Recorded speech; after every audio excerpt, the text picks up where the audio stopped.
It wasn't supposed to happen. I mean, we joked about it before.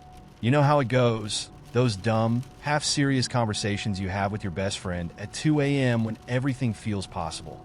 If we're both still single by 30, let's just marry each other. That kind of thing. It was always hypothetical. A running joke. Until it wasn't. It was one of those endless summer nights, hot and sticky, where time just blurs and you forget what day it is. Lisa and I were at her place, drinking on her porch, and the conversation drifted from our usual gossip into deeper stuff. She'd just gotten out of a relationship, a bad one. Guy cheated on her, lied about everything, left her feeling like crap. I was doing my best to cheer her up, but I could tell she was still raw from it. "I'm so tired of guys," she said, kicking off her sandals and curling her feet under her on the chair. "Maybe I should just give up." I laughed, trying to lighten the mood. "You and me both." Then, in that quiet, dangerous way that only happens when you've had too much to drink, she looked at me and said, "You know, we'd probably be really good together." I should have said something witty and changed the subject. I should have laughed it off like I always did. But instead, I just looked at her and said, "Yeah, maybe we would." It wasn't a plan. There was no grand moment where we decided to cross the line. It just happened. One minute, we were sitting on the porch talking about how much dating sucked. The next, we were inside, and her lips were on mine, and my hands were in her hair, and suddenly, everything I thought I knew about us was turned upside down. It wasn't rushed or awkward, which somehow made it worse. It was slow and deliberate, like we'd been waiting for this moment without even realizing it. And when it was over, we lay there in the dark, breathing heavy, her head resting on my chest like it belonged there. For a minute, I let myself believe that it could work. That maybe we were one of those rare stories where best friends hook up and everything just falls into place. I let myself imagine what it would be like to wake up next to her every day, to build a life together, to have everything I'd ever wanted wrapped up in the person who already knew me better than anyone else. But the thing about fantasies is that they don't survive reality. The next morning, things felt off. Not in a dramatic way. There was no big fight, no awkward goodbye. Just this subtle shift in the air between us. We tried to pretend everything was normal. Made coffee, talked about our plans for the day, cracked a few jokes. But there was this heaviness between us, this unspoken understanding that we just changed something fundamental, and there was no going back. I think we both thought it would blow over, that we could pretend it didn't mean anything. And for a while it worked. We went back to hanging out, watching movies, making each other laugh. But every time we were alone together, that tension was still there, humming under the surface. It was like we'd opened a door we didn't know how to close. And then, inevitably, we started sleeping together. Not all the time, just now and then when it felt right, or maybe when it felt inevitable. It became this unspoken part of our friendship, something we didn't talk about, but also didn't avoid. And for a while it was great. I mean, who wouldn't want to sleep with their best friend? We had history, trust, chemistry. It was everything I'd ever wanted, except for one small problem. I was in love with her, and she wasn't in love with me. I don't know when it hit me, but once I realized it, there was no unknowing it. Every time she touched me, every time she smiled at me, it felt like a gift I didn't deserve. I kept waiting for her to say the words I so desperately wanted to hear, but they never came. The worst part was I knew she wasn't doing it to hurt me. Lisa wasn't cruel or careless. She was just Lisa. She liked having me around. I was her safe space, her comfort zone, but I wasn't the person she wanted to build a life with, and deep down I knew that. It all came to a head one night when she casually mentioned that she'd started seeing someone. Some guy from work. She dropped it into conversation like it was no big deal, like it wouldn't crush me to hear it. I tried to play it cool, smiled, told her I was happy for her. But the second she left the room, I felt like the floor had dropped out from under me. That night, I made the mistake of telling her how I felt. It wasn't planned. It just spilled out of me, messy and desperate, like a dam finally breaking. I told her I loved her. I told her that every time we were together, I wanted more. I told her I didn't know how to be her friend anymore, not like this. She just looked at me, stunned. "I didn't know," she whispered. And I believe her. She really didn't know. But that didn't make it any easier when she said, "I can't give you what you want." We sat in silence for what felt like forever. I wanted to tell her it was okay, that we could go back to the way things were. But we both knew that was a lie. Once you cross that line, there's no going back. After that, things between us just unraveled. We tried to hang out, but it was awkward and painful. Every conversation felt like walking on eggshells. Every laugh felt forced. And eventually we stopped trying. The last time I saw her, we hugged goodbye. And I knew in my bones, that it was the end of us. Not just as lovers, but as friends. It's been months now, and I still think about her every day. I wonder if she ever thinks about me, if she regrets what happened, or if she's happier now with someone else. I tell myself that we were never meant to be, that some people come into your life to teach you a lesson, not to stay. But that doesn't stop me from missing her. I miss the way she used to make me laugh when I was having a bad day. I miss the way she'd steal fries off my plate without asking. I miss the way everything felt easier when she was around. And yeah, I even miss the way it felt to hold her, even if it was never really mine to hold. If I could do it all over again, I don't know if I'd change anything. Maybe I would have kept my mouth shut. Maybe I would have never kissed her in the first place. But then again, maybe I wouldn't. Because even though it ended the way it did, for a little while I got to love her. And for a little while, that was enough. I was 20 when I found myself working at a massage parlor. I wish I could say it was a well-thought-out decision, but the truth is I kind of stumbled into it. Rent was overdue, my car was one parking ticket away from getting booted, and I had exactly $13.72 in my checking account. I didn't know what else to do. A friend of a friend, let's call her Mia, said she could give me a gig at the place she worked. "It's easy," Mia said, blowing cigarette smoke out the side of her mouth. "You give some back rubs, flirt a little, and the tips are insane. Plus, the clients are usually chill." It sounded sketchy, sure, but so did everything else in my life at that point. I figured I'd give it a try. Worst case scenario? I'd run the hell out of there the second things got weird. Spoiler alert, things got weird immediately. The parlor was tucked between a nail salon and a vape shop, with a neon open sign flickering half-heartedly in the window. Inside, it smelled like lavender oil and stale cigarettes. The waiting room was small. 2 full leather chairs, a dusty potted plant, and a desk cluttered with business cards. Behind the desk sat Gina, the manager, who looked like she hadn't smiled since the 90s. "You must be the new girl," she said, not even looking up from her phone. "Name?" Lexi." I offered. I wasn't planning on using my real name, but that was the first thing that popped into my head. "Lexi it is," Gina said, scribbling something in a notebook. "Me'll show you the ropes. You get half the tips, house keeps the rest. Don't piss off the regulars, and don't use the good lotion on the cheap guys." And just like that, I was hired. No interview, no paperwork, no background check. Just a vague set of rules and a bottle of lavender-scented lotion. Mia gave me a quick tour of the place. 3 tiny massage rooms, each with a table, a towel warmer, and a dim, flickering lamp that screamed this place barely passes inspection. She showed me where they kept the cash box, how to fold the towels so they look professional, and what to say if a client got too handsy. "Just tell them that's not on the menu," Mia said with a wink. "If they push," buzzed Gina, "she'll handle it." I wasn't exactly reassured, but I needed the money. Desperation has a way of lowering your standards. My first client was this middle-aged guy named Steve. He looked exactly how you'd imagine, slightly balding, wearing cargo shorts in October, and radiating the kind of energy that screams, "I own too many novelty t-shirts." He gave me a lopsided grin as I led him to the massage room. "So, how new are you?"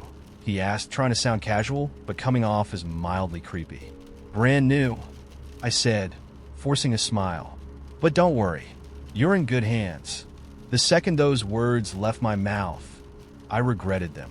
Steve's grin widened just a little too much, and I mentally kicked myself for not going with something more professional. I told him to lie face down on the table and started working on his shoulders. Honestly, I had no idea what I was doing. I'd never given a proper massage in my life. I just pressed my thumbs into random spots and hoped for the best. Steve groaned in what I hoped was a good way, and I took that as a sign to keep going. "So, what else is on the menu?" Steve mumbled into the face cradle. There it was, the question Mia had warned me about. My heart skipped a beat, but I tried to stay cool. "Just a massage," I said, keeping my voice light. "Anything else isn't on the menu." Steve sighed dramatically, like a kid who just found out Christmas was canceled. Worth a shot, he muttered. For the rest of the session, I kept things strictly professional, or as professional as you could be while rubbing lavender lotion on a stranger's back for cash. Steve tipped me $40 at the end, which felt like a small fortune compared to what I was used to making in my old retail job. Not bad, new girl, Mia said when I showed her the tip. Just wait until you get a high roller. Some of these guys drop hundreds like it's nothing. I spent the rest of the day learning the ropes and listening to Mia's war stories. She told me about the guy who paid her $300 just to rub his feet, and another who cried during his entire massage because his dog had just died. Every day's an adventure, Mia said, lighting another cigarette. Some days it's fun. Some days you just want to set yourself on fire. I laughed, but I could already tell she wasn't entirely joking. By the end of my shift, I was exhausted, physically and emotionally. Rubbing strangers for hours on end takes a weird kind of mental stamina. But when Gina handed me my cut of the day's earnings, $180 in cash, it felt like a small victory. I walked home that night with sore hands, lavender-scented skin, and a strange sense of accomplishment. It wasn't glamorous, and it definitely wasn't what I'd imagined myself doing at 20, but it was something. It was survival. Over the next few weeks, I got better at the job. I learned how to make small talk without it feeling forced, how to spot the clients who'd tip well, and how to politely dodge the ones who try to push boundaries. I even started enjoying it in a weird way. There was something oddly satisfying about knowing I could handle myself, that I wasn't as fragile as I'd always thought. But it wasn't all smooth sailing. One night, a client tried to grab me as I was leaving the room. I froze for a second, but then I remembered Mia's advice. "That's not on the menu," I said firmly, pulling away. He looked startled, like he wasn't used to being told no, but he backed off, and I walked out of the room with my head held high. When I told Gina about it later, she just nodded. "Good, you handled it." That was the weirdest part of the job, how normal everything started to feel. The boundary-pushing clients, the back-to-back shifts, the odd sense of camaraderie with the other girls, it all became part of my routine. And the money? It was good. Not life-changing, but good enough to keep me afloat. Good enough to make me wonder why I'd spent so much time stressing over minimum wage jobs that left me miserable and broke. I didn't plan on staying at the parlor forever. Hell, I didn't even plan on staying a month. But life has a funny way of pulling you in directions you never expected. And for now, this was where I was. It wasn't perfect, and it definitely wasn't what I'd imagined for myself. But it was enough. And sometimes enough is all you need.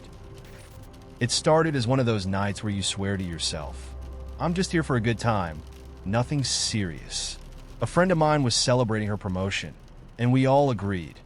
No drama, no crying about exes, no overthinking. Just drinks, dancing, and maybe some questionable decisions. I wore the tight black dress that I save for nights when I want to feel a little dangerous, and we hit a new rooftop bar with neon lights that made the whole place look like a music video. I wasn't on the hunt for anything, or at least that's what I told myself. But you know how it goes. You start with a shot to loosen up, then another because your friend insists, and suddenly the whole bar is full of possibilities. He found me somewhere between my second drink and the first spin of a DJ remix that made the crowd go wild. Tall, curly hair, and wearing the kind of leather jacket that screamed, "I'll break your heart, but you'll have a great time along the way." We exchanged a few playful words, something about how the DJ must have stolen his playlist off his old iPod. And before I knew it, I was laughing like we were old friends. He had that rare kind of charm, confident without being cocky, funny but not trying too hard. I could feel my walls coming down with every joke, every lingering touch of his hand against mine. An hour later, we were pressed close on the dance floor, his hands resting low on my waist like he belonged there. The bass thumped beneath our feet, the crowd blurred into a sea of strangers, and I let myself get lost in the moment. I knew what was happening. I knew where the night was going. But instead of stopping it, I leaned in, chasing that intoxicating high of connection, even if I knew it wouldn't last past sunrise. When we finally kissed, it was like setting a spark to gasoline. All the tension, the glances, the casual touches, it exploded in that one moment, leaving me breathless. I didn't care about consequences or awkward mornings. I just wanted to see where this thing, whatever it was, would take me, we ended up back at his apartment, stumbling through the door with the kind of clumsy urgency that only happens when two people are drunk on each other. His place was nicer than I expected, with framed posters and a bookshelf full of records, like he was someone who cared about things. That detail stuck with me for some reason, like it mattered more than it should have. The night unfolded the way these nights always do. Fast, messy, and full of moments that felt both thrilling and inevitable. His hands were warm, his kisses urgent, and in those hours, nothing else mattered. Not my job, not my ex, not the nagging voice in my head that always asks, "What are you really doing with your life?" It was one of those rare hookups where everything clicks. No awkward fumbling, no regrets, just two people giving into the moment, completely present with each other. And for a little while, it felt like enough. More than enough, even. It felt like freedom, but mornings are a cruel reset button. I woke up with the sun streaming through his curtains, my head throbbing from too much tequila, and that familiar knot forming in my chest. He was still asleep, his arm draped lazily over my hip, like we were two people who did this kind of thing all the time.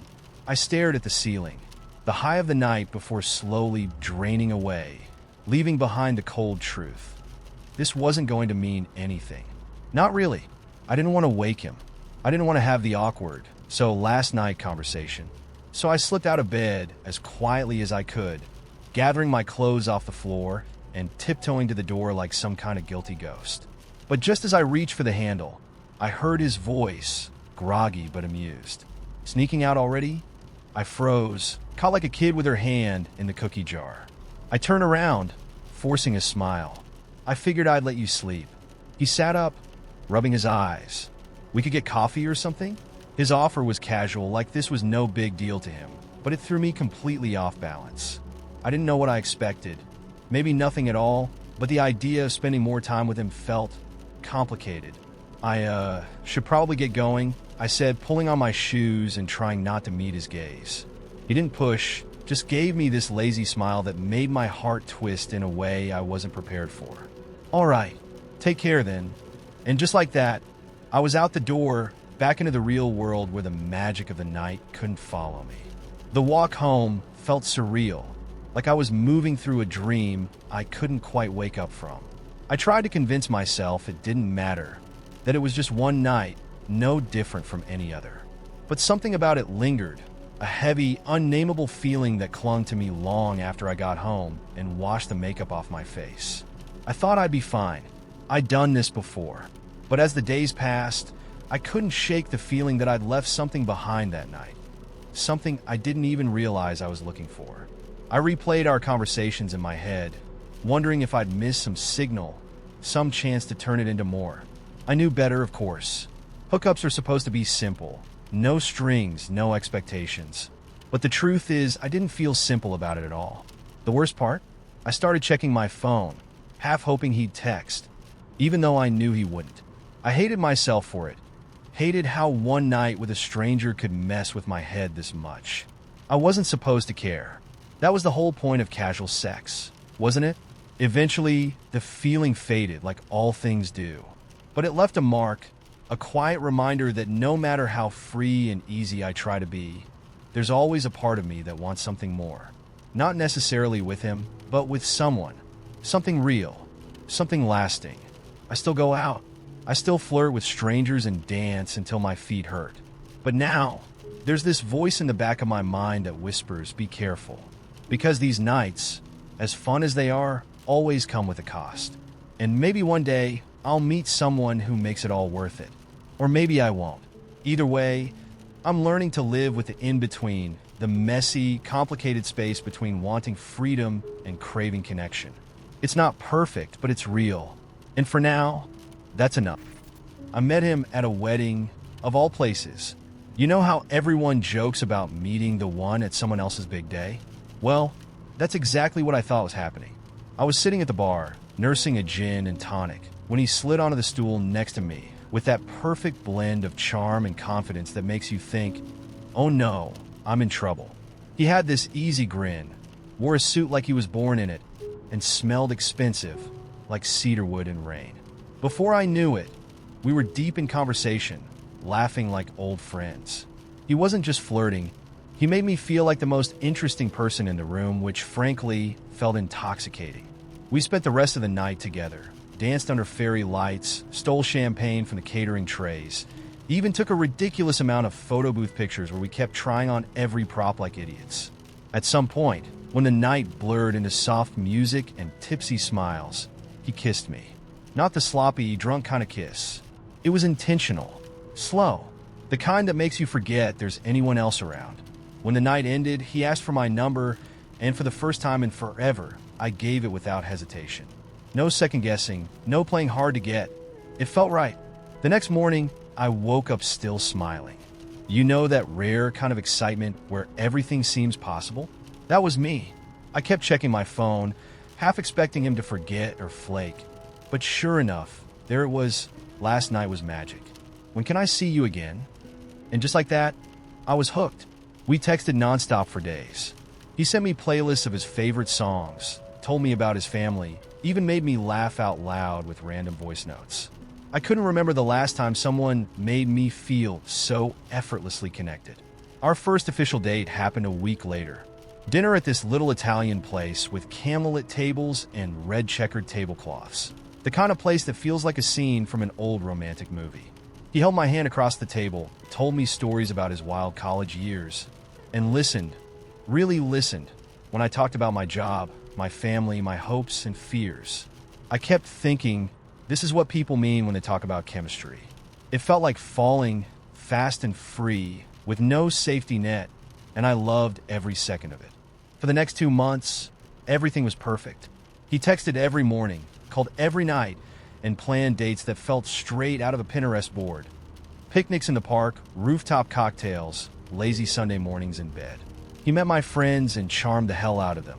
We started talking about future plans, where we wanted to travel, whether or not we liked kids, what kind of dog we'd get if we ever lived together. I remember thinking, this might actually be it. I might have found someone worth keeping. Then things started shifting, slowly, at first.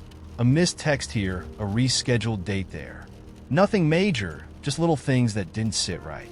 He stopped calling as often, said he was busy with work, even though I knew his schedule hadn't changed. I brushed it off, telling myself it was normal for things to settle down after the initial honeymoon phase. Relationships take work, right? They can always feel like fireworks. But the space between us kept growing. One weekend, he said he wasn't feeling well and wanted to stay in. The next weekend, he had a family thing. Then came the excuses about needing time to focus on himself, work stress, personal stuff, whatever. I tried to be understanding, gave him space, told myself not to overthink it. But deep down, I could feel the shift. It was like trying to hold on to water. No matter how tight I gripped, it kept slipping through my fingers. Then came the night it all unraveled. We were supposed to go to this concert we'd both been excited about for weeks. I bought new shoes for the occasion, even did my makeup in the Uber on the way to his place. But when I got there, he opened the door in sweatpants, looking like he hadn't slept in days. I'm not really up for it tonight, he said, avoiding my eyes. Maybe we can go another time? I felt my stomach drop. I wanted to scream. Just be honest with me. If you're not interested anymore, say it. But instead, I swallowed my frustration and gave him a small, understanding nod. Yes, sure, I mumbled. Another time. That another time never came. Over the next few weeks, he drifted further and further away. The text slowed to a trickle, and when we did talk, it felt forced, like we were strangers trying to navigate small talk. One night, out of the blue, I asked him point blank if he wanted to keep seeing me. His response? A sigh, followed by the dreaded words, I don't know what I want right now. And just like that, it was over. No big fight, no dramatic goodbye. Just an anticlimactic fade into nothingness. 1 minute, we were planning our future, and the next, I was sitting alone in my apartment, staring at the ceiling, wondering how everything had gone so wrong. It felt like someone had yanked the rug out from under me, leaving me to crash to the floor without warning. I wish I could say I handled it gracefully, but I didn't. I texted him once, just once, asking if we could meet and talk things through. He never replied. That was the final nail in the coffin. He didn't even have the decency to end things properly. Just silence. As if all the shared moments, the laughter, the intimacy, none of it had mattered. I spent weeks oscillating between heartbreak and anger. I cried until my eyes were swollen, replayed every conversation in my head, and tortured myself with questions that had no answers. What did I do wrong? Was I not enough? Should I have seen the signs earlier? But the hardest part? Knowing that I'd never get closure. He just left, like a ghost slipping out the back door before anyone could notice. It took me a long time to stop blaming myself, to realize that his inability to be honest wasn't a reflection of my worth.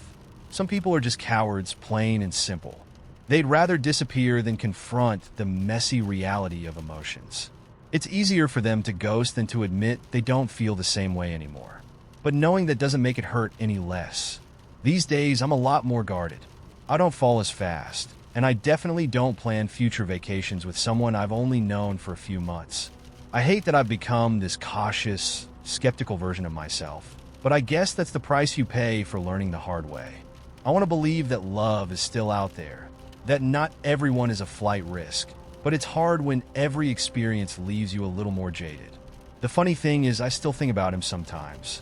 Not because I want him back, but because I wonder if he ever thinks about me. If he ever feels guilty for leaving without a word. If he ever regrets what we had, or if I was just another fleeting distraction to him. I'll never know, and maybe that's for the best. Some doors are better left closed. So here I am, still trying to figure out how to move forward without dragging the weight of the past with me. Dating feels like a minefield now, but I'm still hopeful, cautiously, painfully hopeful, that one day I'll meet someone who won't run at the first sign of reality. Until then, I'll keep my guard up, but my heart just slightly open, hoping for the best, even if I'm always expecting the worst. I wish I could say it was just some crazy one-time mistake that would have made it easier to live with. But no, it wasn't just one time, and it wasn't some accident that got out of hand. I knew exactly what I was doing, and honestly, I enjoyed every second of it, right up until it blew up in my face. It all started the summer after I graduated. I moved back to my hometown, crashing with my parents while I figured out my next move. My buddy Luke was still around, working odd jobs and trying to save up for his own place. We'd been best friends since middle school, inseparable through high school, so it felt natural to pick things up like we'd never left. The problem? His mom, Allison. Allison wasn't like other moms. She was magnetic, blonde, curvy, and always dressed just a little too well for someone running errands or mowing the lawn. She had this energy about her, this flirtatiousness that felt playful on the surface but had something else lurking underneath. She'd joke around with us, toss out a wink here, a teasing smile there. At the time, I thought it was harmless. Looking back, I realize now she knew exactly what she was doing. The first time it happened was after one of our usual late-night hangouts. Luke had passed out on the couch after too many beers, and I was getting ready to crash on the floor when Allison came downstairs. She was in these tiny silk shorts and a tank top, her hair a little messy, and she gave me that smile, the one that made my stomach flip. "You don't have to sleep down there, you know," she whispered, leaning against the doorframe. "There's plenty of room in my bed." I froze, thinking she was joking, but she wasn't. I could see it in her eyes, that glint of mischief mixed with intent. I should have said no. I should have stayed on that damn floor. But instead, I followed her upstairs. That night was electric. I never felt anything like it before. It wasn't just about the sex. It was the way she looked at me, touched me like I was the only person who'd seen her in years. When it was over, she told me I could sneak back down before Luke woke up, and that would have been the end of it. But I didn't. I stayed. And that was the beginning of the worst decision of my life. We started meeting in secret. Quick hookups when Luke was at work, stolen kisses in the kitchen when he wasn't looking. It was dangerous and stupid, but it was also addicting. Every time I told myself it would be the last, she'd pull me back in with a text, a sly smile, a hand brushing against mine. It wasn't long before the guilt started creeping in. Every time I hung out with Luke, I felt like the biggest piece of shit on the planet. He'd talk about his mom like she was some kind of saint, completely unaware of what was happening right under his nose. But even the guilt couldn't stop me. Then came the night it all fell apart. Luke had invited a bunch of us over for a bonfire in his backyard. There were drinks, music, people lounging around laughing and swapping stories. Allison was there too, of course, looking gorgeous as ever in a sundress that clung to her in all the right places.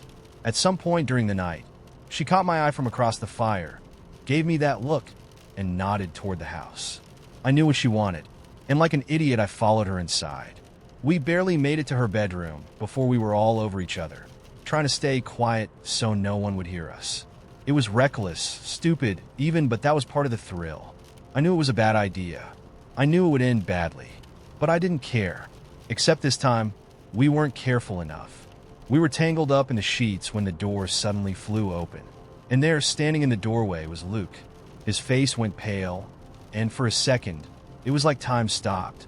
None of us moved. None of us spoke. Then, slowly, the realization hit him. "You've got to be fucking kidding me," he muttered, his voice low and shaking with rage.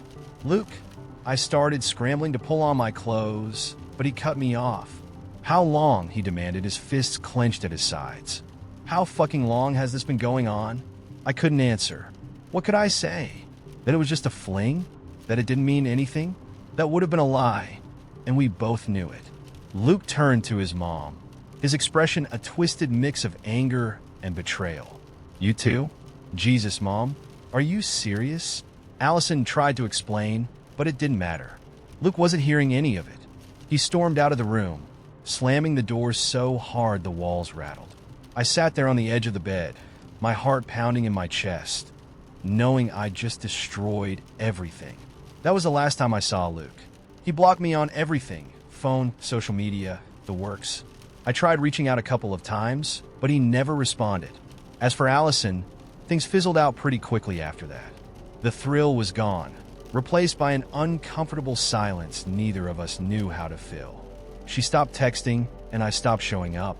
It's been a few years now, and I still think about that night. About the moment I could have stopped, could have made a different choice. But I didn't. Some nights, when I can't sleep, I wonder what would have happened if Luke hadn't caught us. Would it have gone on for months? Years? Or would it have fallen apart on its own, like every bad decision eventually does? I'll never know. And maybe that's for the best, because some mistakes, they don't just ruin friendships. They ruin everything. I don't even know how to begin this one without sounding like I made it all up, but I swear every word is true. We called it the mascot heist, and to this day no one knows who did it. Officially, at least. It all started during Spirit Week.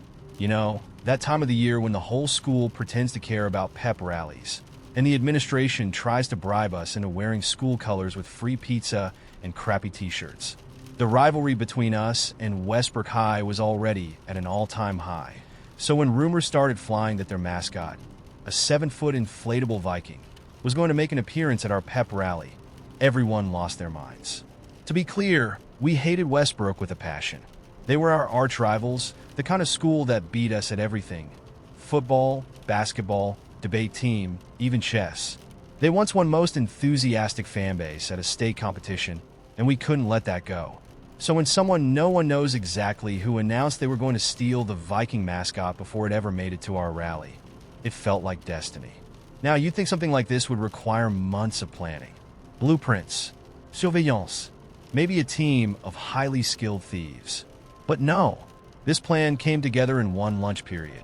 Someone made a group chat called Operation Viking, added like 30 people to it, and boom, just like that, we were in the heist business. The plan was beautifully stupid. 2 guys from the marching band had connections at Westbrook. They knew the Viking was stored in their athletic building's supply closet. The idea? A handful of us would sneak onto Westbrook's campus the night before the pep rally, swipe the inflatable Viking, and bring it back to our school as a trophy. Simple, right? It wasn't. We met up in a Walmart parking lot at midnight to go over final details. There were 6 of us. Me, Carlos, the brains of the operation, though calling him that was a stretch. Angie, driver and snack provider. Marcus, our muscle, and the marching band kids, Ethan and Zach, who were the only ones that knew where the Viking was kept. None of us had any business pulling off a heist. Carlos had been grounded so many times he could probably write a book about it. Angie got lost in her own neighborhood on a regular basis. And Marcus, while intimidating, once sprained his ankle getting off a trampoline. So yeah, this wasn't exactly Ocean's 11. Still, we were committed. Angie drove us to Westbrook in her mom's minivan, blasting the Mission Impossible theme song the whole way there. When we pulled up to the athletic building, it was eerily quiet. No security guards, no cameras, at least none we could see. Zach swore he had the access code for the door. He did not, so we improvised. Marcus pulled a tire iron from the van, wedged it into the door frame, and popped the door open like he'd been breaking and entering his whole life. We all stared at him in stunned silence. "What?" he said, shrugging. "It's just leverage." With the door open, we crept inside. The supply closet wasn't hard to find. It was packed with everything from pom-poms to jerseys to deflated basketballs. And there, at the back of the closet, was the Viking. It was massive, like way bigger than we expected. The thing was folded up, but even deflated, it looked like it weighed at least 100 pounds. We spent a solid 5 minutes just trying to drag it out of the closet. It felt like trying to wrestle a dead whale. Once we got it out, we realized we had no idea how we were going to get it into the van. It didn't fold nicely. It didn't roll up. It just sprawled like some kind of inflatable octopus. And that's when the panic set in. "Guys, we need to hurry up," Angie whispered. I think I saw headlights. She had not seen headlights. She just wanted us to move faster. But it worked. We scrambled to stuff the Viking into the minivan, shoving limbs and horns through the sliding door like we were trying to pack a suitcase from hell. At one point, Marcus tripped over the Viking's arm and landed face first in a pile of Jim's socks. But he somehow managed to drag himself and the inflatable into the van without missing a beat. We were almost in the clear, almost. But as soon as Angie started the engine, the worst possible thing happened. The minivan's alarm went off. Now, I need you to picture this. It's 1 a.m. We're sitting in a minivan filled with an enormous stolen Viking, and the car alarm is blaring loud enough to wake the dead. Everyone freaked. Angie was slapping buttons on the dashboard like she was defusing a bomb. Marcus was screaming, "Turn it off! Turn it off!" Ethan and Zach were curled into fetal positions, whispering, "We're so dead," over and over. And Carlos? Carlos just kept repeating, "Abort mission. Abort mission." Eventually, Angie found the right button, and the alarm shut off. But by that point, every dog within a 3-mile radius was barking, and we were sure someone was going to call the cops. "Drive, drive, drive." Carlos yelled. Angie floored it, and the minivan lurched out of the parking lot like a getaway car in a bad action movie. We sped down the highway, Viking limbs flapping out the windows, as if the inflatable monster was trying to make its escape. We made it back to our school just before sunrise. No cops, no weaknesses. Somehow we had pulled it off. But here's the thing. None of us had thought about what to do with the Viking once we stole it. We couldn't exactly walk into the pep rally carrying a giant inflatable mascot and expect no one to ask questions. So, naturally, we did the only thing that made sense at the time. We inflated it. Right there, in the middle of the football field, under cover of dawn. It was glorious. The Viking stood tall and proud, towering over the bleachers, his inflatable muscles gleaming in the early morning light. We took pictures, posed for selfies, and then promptly realized we had no way to deflate the thing in time for the rally. So we left it. Just left it there, standing in the middle of the field, like a monument to our stupidity. When the rest of the school showed up later that morning, all hell broke loose. Teachers were yelling, students were cheering, and the principal was on the verge of a nervous breakdown. Westbrook officials were furious, of course. They demanded we return the Viking immediately, but no one could prove who took it. To this day, the school claims they never found out who stole the Viking. But the photos? Those will live on forever. And every time we get together, someone pulls out their phone and says, "Remember the heist?" Yeah, we remember. I always thought I'd know if someone I loved was cheating on me. Like, I'd see the signs clear as day. Lipstick on a collar, a hidden love note, something cliche. But the thing about betrayal is that it never hits you head on. It sneaks up behind you, wrapping itself around your neck like a rope, tightening slowly until you can't breathe. That's exactly how it felt with him. At first, it was just little changes. He started being extra nice. Not the regular kind of nice you'd expect from a partner, but too nice. Compliments out of nowhere, flowers for no reason. even doing chores without me asking, like scrubbing the bathroom tiles at 10 p.m. on a Thursday. The man never cleaned without whining, and suddenly, he's Mr. Clean? I joked about it, saying, "What did you break?" Or, "What are you hiding?" He laughed, kissed my forehead, and told me I was paranoid. That word, paranoid, would become the soundtrack to our slow unraveling. Then came the random absences. He'd claim he was running errands, but he'd be gone for hours. Or he'd say he was meeting friends, but never mentioned who or where. Every explanation came wrapped in a smile and a shrug.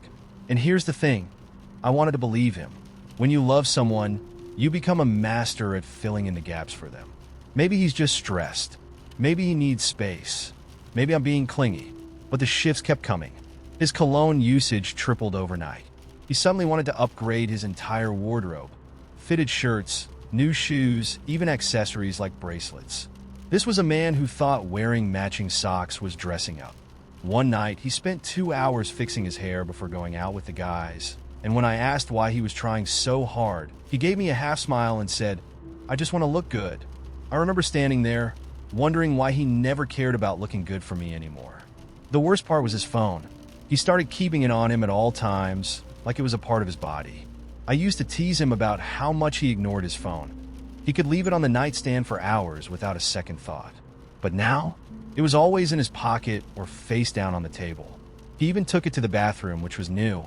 And it wasn't just that. His notifications became secretive. Where once his phone buzzed openly with texts from his brother or group chats, now every ping was a silent vibration, hidden behind a locked screen I no longer had access to. One night, we were watching TV, and I noticed how he angled the screen away from me every time he checked his phone. So I made a joke. "What? Am I not allowed to see your fantasy football stats?" His reaction was immediate. Too immediate. He snapped the phone shut and gave me the "you're being ridiculous" look that made me feel like a paranoid idiot. "Jesus," he muttered. "You're really starting to sound crazy." That word again, crazy. It was becoming his favorite way to dismiss me. And the more he used it, the harder it became to trust my own instincts. I mean, what if I really was being crazy?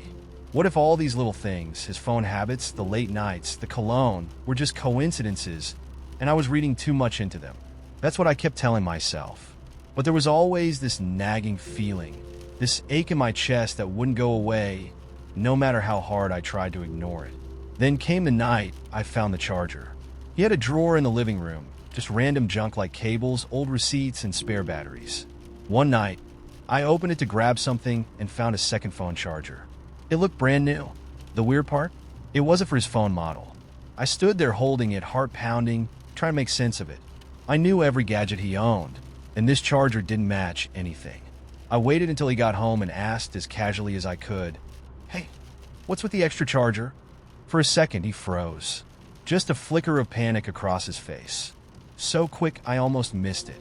Then he smiled, the same easy smile that had fooled me so many times. "Oh, that? It's for work," he said, waving it off like it was nothing. "We have spare phones at the office, and I must have grabbed the wrong one by accident." I wanted to believe him. God, I wanted to believe him so badly that my brain started making excuses before he even finished the sentence. But my gut wouldn't let me. That little voice inside kept saying, something isn't right. So I did something I'd never thought I'd do. I waited until he fell asleep, and I checked his phone. He always slept like the dead, especially after drinking, so I knew I had a small window.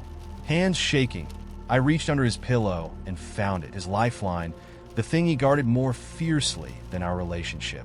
My heart was pounding so hard I thought it might wake him. I unlocked the phone using the passcode I'd guessed months ago, because love teaches you patterns, even when you don't realize it. The messages were right there. A whole thread with someone named L. It wasn't innocent. There were texts about meeting up, plans for dinners, and worst of all, photos. Intimate, laughing selfies of them together, taken in places he'd told me he'd been alone. My stomach twisted. It wasn't just the betrayal. It was the ease with which he had done it. The way he could look me in the eye, kiss me goodnight, and then text her the moment I wasn't watching. I sat there, phone in hand, trying to process the fact that the person I loved, the person I'd built my life around, was someone I didn't even know. For a moment, I thought about waking him up, confronting him right then and there. But what would be the point? He'd lie. He'd gaslight. He'd twist it all around until I was the one apologizing. I knew that game too well by now. So instead, I quietly got out of bed, packed a bag, and left. I didn't leave a note, didn't text him. I just walked out the door and drove to my sister's place across town. She didn't ask any questions when I showed up at her doorstep at 2 a.m. with tears in my eyes. She just hugged me and said, "Whatever it is, you're not crazy." That was all I needed to hear. The next morning, his text started pouring in. "Where are you? Can we talk?" "It's not what you think." I blocked his number before I could even feel tempted to respond. There was nothing left to say. It's been 5 months now, and sometimes I still wake up expecting to see his face next to mine. Old habits die hard, but every day it gets a little easier. I've learned that when people call you crazy, it's usually because they know the truth is too close for comfort. And if there's one thing I've promised myself, it's this: I'll never let anyone make me doubt my instincts again. Because the truth, it was always there. I've just had to be brave enough to see it. A few summers ago, I took a solo trip to a cabin out in the woods. It was one of those cute Airbnbs advertised as the perfect off-grid experience. No Wi-Fi, no cell service, just me, a stack of books, and the sound of trees rustling in the breeze. I've been feeling burned out from work and thought a little solitude would help me reset. Looking back, it was probably the dumbest idea I've ever had. The drive there was peaceful at first, miles of winding roads through dense forests. The sun filtered through the canopy above, dappling the road with light. But the deeper I went, the narrower the road became, until it was little more than a dirt trail weaving between towering pines. My car was the only one I'd seen for the past hour. That little knot of unease in my stomach started tightening, but I told myself it was just nerves. I was used to the city. Of course, being alone in the woods would feel a little weird at first. By the time I reached the cabin, the sun was low on the horizon, casting long shadows across the clearing. The cabin itself was small but charming. Wooden porch, a couple of rocking chairs, and big windows overlooking the forest. There was a note on the kitchen counter from the owner. "Welcome. Enjoy your stay. Don't forget to lock the doors at night. Better safe than sorry." I chuckled at that. Who's going to bother me out here? A bear? I locked the door anyway, then opened a bottle of wine and sat on the porch, watching the sun disappear behind the trees. It was so quiet, just the sound of cicadas buzzing in the distance. For a while, I let myself relax. It felt good to be disconnected from everything, to just be. The first night was uneventful, except for one weird thing. Around 2 a.m., I woke up to a strange tapping sound, like knuckles gently knocking on glass. My heart jumped into my throat, and I sat up in bed, straining to hear. It was so faint, I almost thought I'd imagined it. The cabin had big windows in every room, and the thought of someone, or something, standing outside in the dark sent a cold shiver down my spine. I stayed perfectly still listening, but the sound didn't come again. After a few minutes, I convinced myself it must have been a branch tapping against the window. Maybe the wind had picked up, and I just didn't notice. I rolled over and forced myself back to sleep. The next morning, everything felt normal again. I laughed at how spooked I'd been. It was just my imagination playing tricks on me. I spent the day reading on the porch, hiking a little, and enjoying the quiet. The unease from the night before seemed silly in the daylight. That night, though, things got stranger.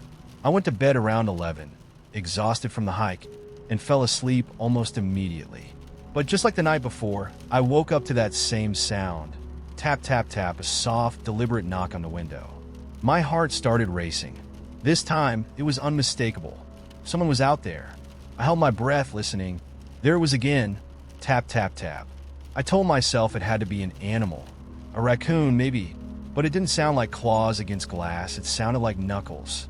I forced myself to get out of bed, my heart hammering in my chest, and crept toward the window.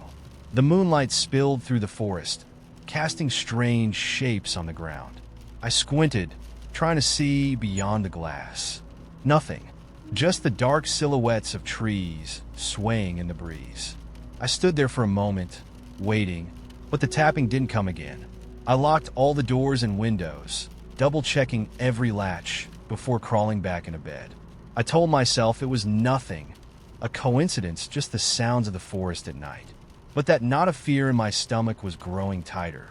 The third night was the worst. I went to bed with every light in the cabin turned on. I even propped a chair under the doorknob, like I'd seen in movies. I felt stupid for being so paranoid, but I couldn't shake the feeling that something was off. And sure enough, at exactly 2 a.m., the tapping started again. Top, top, top. This time, it was louder, closer. It wasn't just at one window. It was at multiple windows, like someone was walking the perimeter of the cabin, knocking gently as they went. My whole body went cold. I grabbed my phone, but of course, no signal. I sat frozen in bed, gripping the blankets like they could somehow protect me. The tapping continued, steady and deliberate, moving from window to window. I swear I could feel eyes on me, watching from the other side of the glass. And then it stopped, just like that. Dead silence. For a moment, I thought maybe it was over. I let out a shaky breath, trying to convince myself I'd imagined it all. But then I heard a soft click. The back door. Someone had unlocked the back door. I shot out of bed, my heart in my throat, and grabbed the heavy flashlight from the nightstand. I stood there, trembling, listening to the sound of the door creaking open.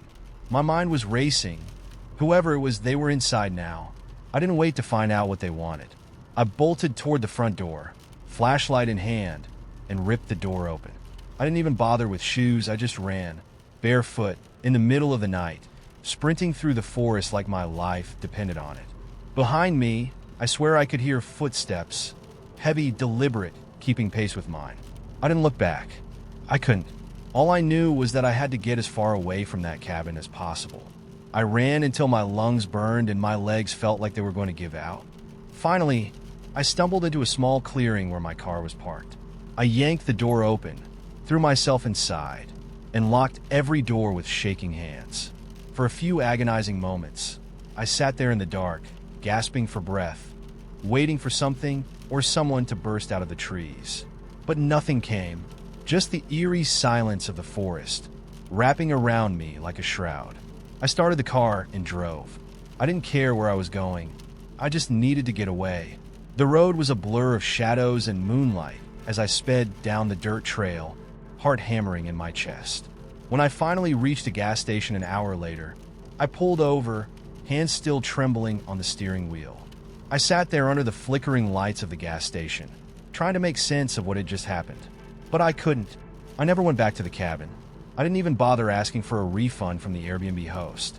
I didn't want to know who or what had been knocking on those windows or how they'd unlocked the door. To this day, I can't explain what happened that night.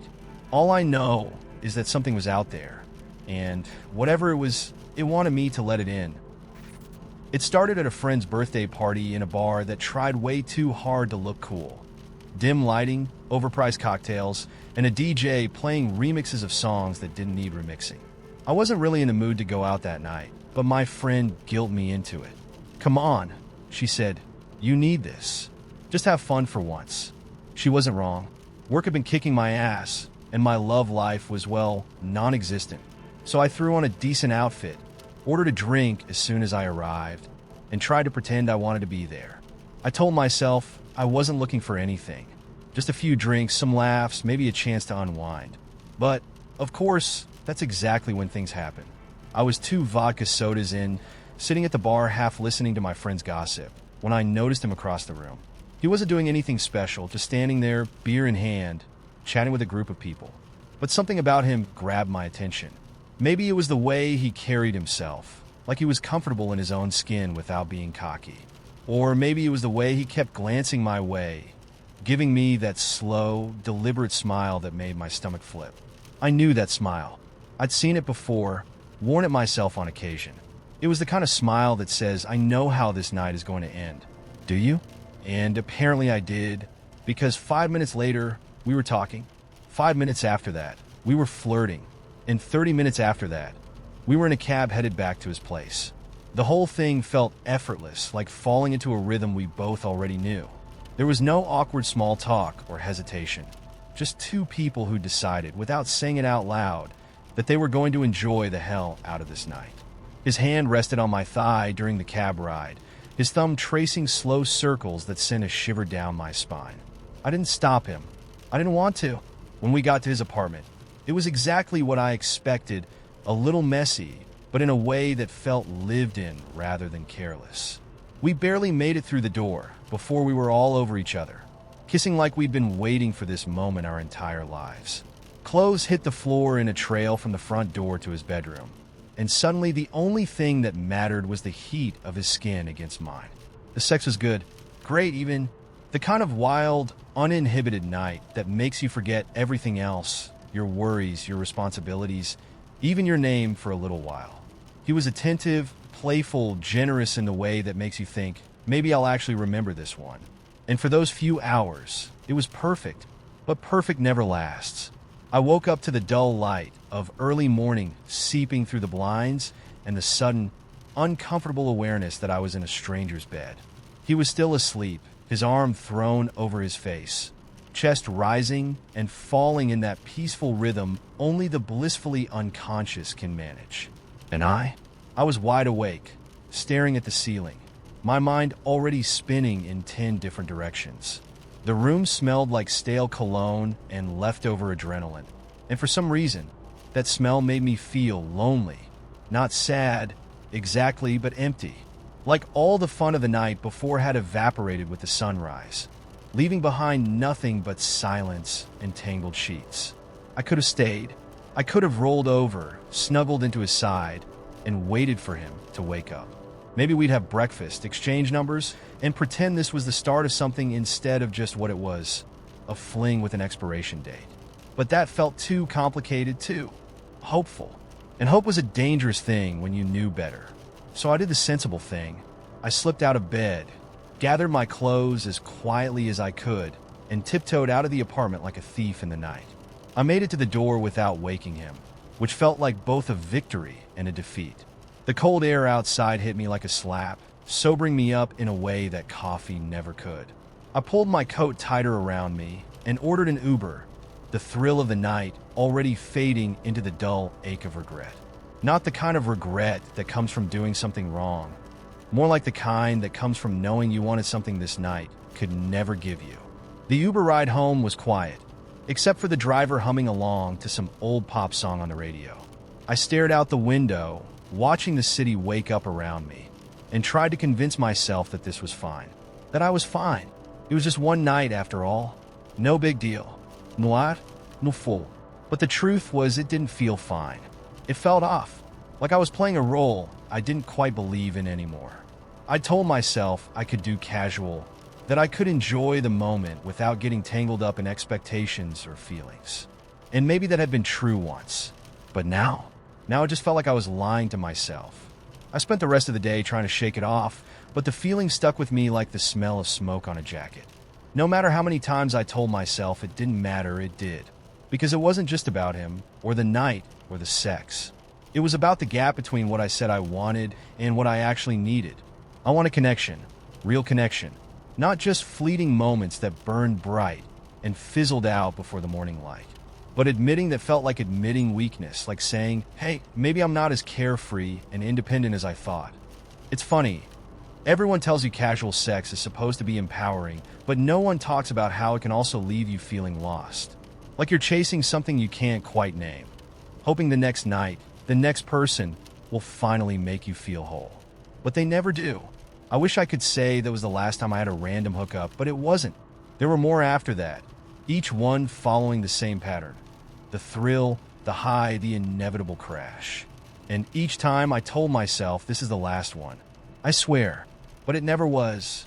Not until I finally admitted to myself what I'd known all along. I wasn't built for this. I wanted more than just moments. I wanted mornings that felt just as good as the nights before them. I wanted to wake up next to someone who made me feel seen, not just wanted. And that kind of thing, it doesn't come from a night of tequila and stolen kisses. It took me a while to figure that out, longer than I'd like to admit.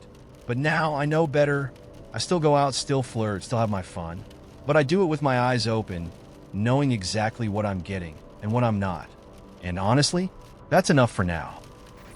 The fire alarm in my building went off at 2:37 a.m. I remember the exact time because I looked at my phone and thought there's no way this is happening right now. For a second, I lay there, hoping it was a weird dream, but the piercing, soul-crushing shriek kept coming in waves, rattling my brain and making sleep an impossibility. My first thought wasn't even panic. It was pure annoyance. Of course, this would happen on the one night I go to bed early.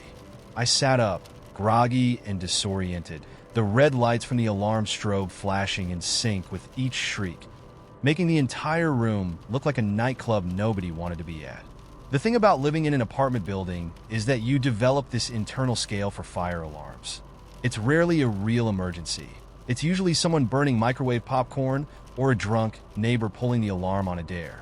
So, instead of rushing to evacuate like a responsible adult, I just sat there in the dark, debating how long I could wait before it became socially unacceptable to still be in my pajamas. The alarms kept blaring. I threw on a hoodie, grabbed my phone, and shuffled toward the door, deciding that if I was going to die in a fire, at least I wouldn't be wearing mismatched socks. The hallway was chaos, people stumbling out of their apartments, half asleep and confused. Some carried pets, others clutched laptops or sentimental things they didn't want to risk losing.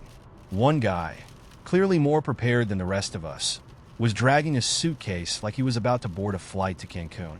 The stairwell filled with the collective grumble of residents forced to deal with a situation no one wanted to be part of. I made it outside into the cold, where the real misery began. October nights hit different when you're standing in a parking lot at 3 a.m., surrounded by neighbors you've never spoken to, all of us pretending we weren't bitter about the inconvenience. We huddled together like a pack of disgruntled penguins, watching our breath cloud in the air, waiting for something, anything, to happen. A woman in a bathrobe stood next to me, clutching a cat wrapped in a blanket. "You think it's real this time?" she asked, as if I were some kind of alarm expert. I shrugged. "Probably not. Just another false alarm." She nodded, looking equally tired and over it.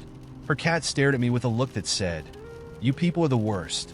The fire trucks arrived about 5 minutes later, lights flashing, sirens wailing, and 5 firefighters jumped out like they were on the cover of a recruitment poster. They didn't look panicked, which was a good sign. One of them casually waved at our building super, who was standing off to the side looking equally unimpressed. That was when I knew for sure this was just another false alarm. I checked my phone, 3:12 a.m. If they didn't shut this thing off soon, I'd have to face the worst possible outcome: small talk with my neighbors. Unfortunately, the conversation was already starting. A guy with bedhead and slippers that looked like bare paws pointed at the fire trucks.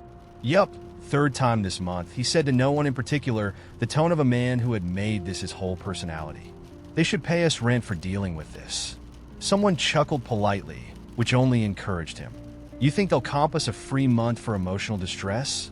He continued, clearly on a roll. The woman with the cat muttered, "Not likely." I resisted the urge to groan. There's always that one person who thinks they're hilarious during these situations. And unfortunately, tonight it was Bear Slipper's guy. A firefighter finally emerged from the building, holding a walkie-talkie like it was a microphone. "All clear," he announced, confirming what we already knew. "Just a faulty sensor on the second floor?" The crowd let out a collective sigh of frustration, like a choir of exhausted souls. The woman with the cat shook her head. "Great, another sensor issue. Love that for us." We trudged back inside, a parade of disgruntled zombies shuffling up the stairwells. No one talked anymore. We were too tired and too cold to do anything but dream of our beds. The alarms were still blaring as we re-entered the building, because, of course, it takes way too long to disable them. I shoved my hoodie tighter around me, the sound slicing through my eardrums, and wondered if I could just sleep standing up in the hallway. By the time I got back to my apartment, I felt like I'd aged 10 years. The silence when I closed the door behind me was almost jarring, like someone had pressed mute on the chaos. I kicked off my shoes, climbed into bed, and stared at the ceiling, waiting for my heart rate to slow. But, of course, I couldn't fall back asleep. My brain had switched into overdrive, racing through a greatest hits compilation of every awkward thing I'd said in the past 5 years. I tossed. I turned. I rearranged my pillows 5 different ways. Nothing worked. The bed felt weird now, like I'd interrupted some sacred sleeping ritual that couldn't be restarted. I grabbed my phone again, 3:48 a.m. I scrolled through social media, but nothing interesting ever happens in the middle of the night. Just bad memes and cryptic status updates from people I hadn't talked to since high school. I put the phone down, closed my eyes, and tried counting backwards from 100. When that didn't work, I gave up entirely and stared at the ceiling, waiting for sleep to take me like a reluctant kid waiting for detention to end. The worst part about nights like this isn't just the lack of sleep, it's the knowing. Knowing that tomorrow is going to suck, that everything will feel harder and heavier, because your body didn't get the memo that it was supposed to recharge. Eventually, around 5 a.m., I drifted into the kind of sleep that's less restful and more like being knocked unconscious. When my alarm went off 2 hours later, it felt like a personal attack.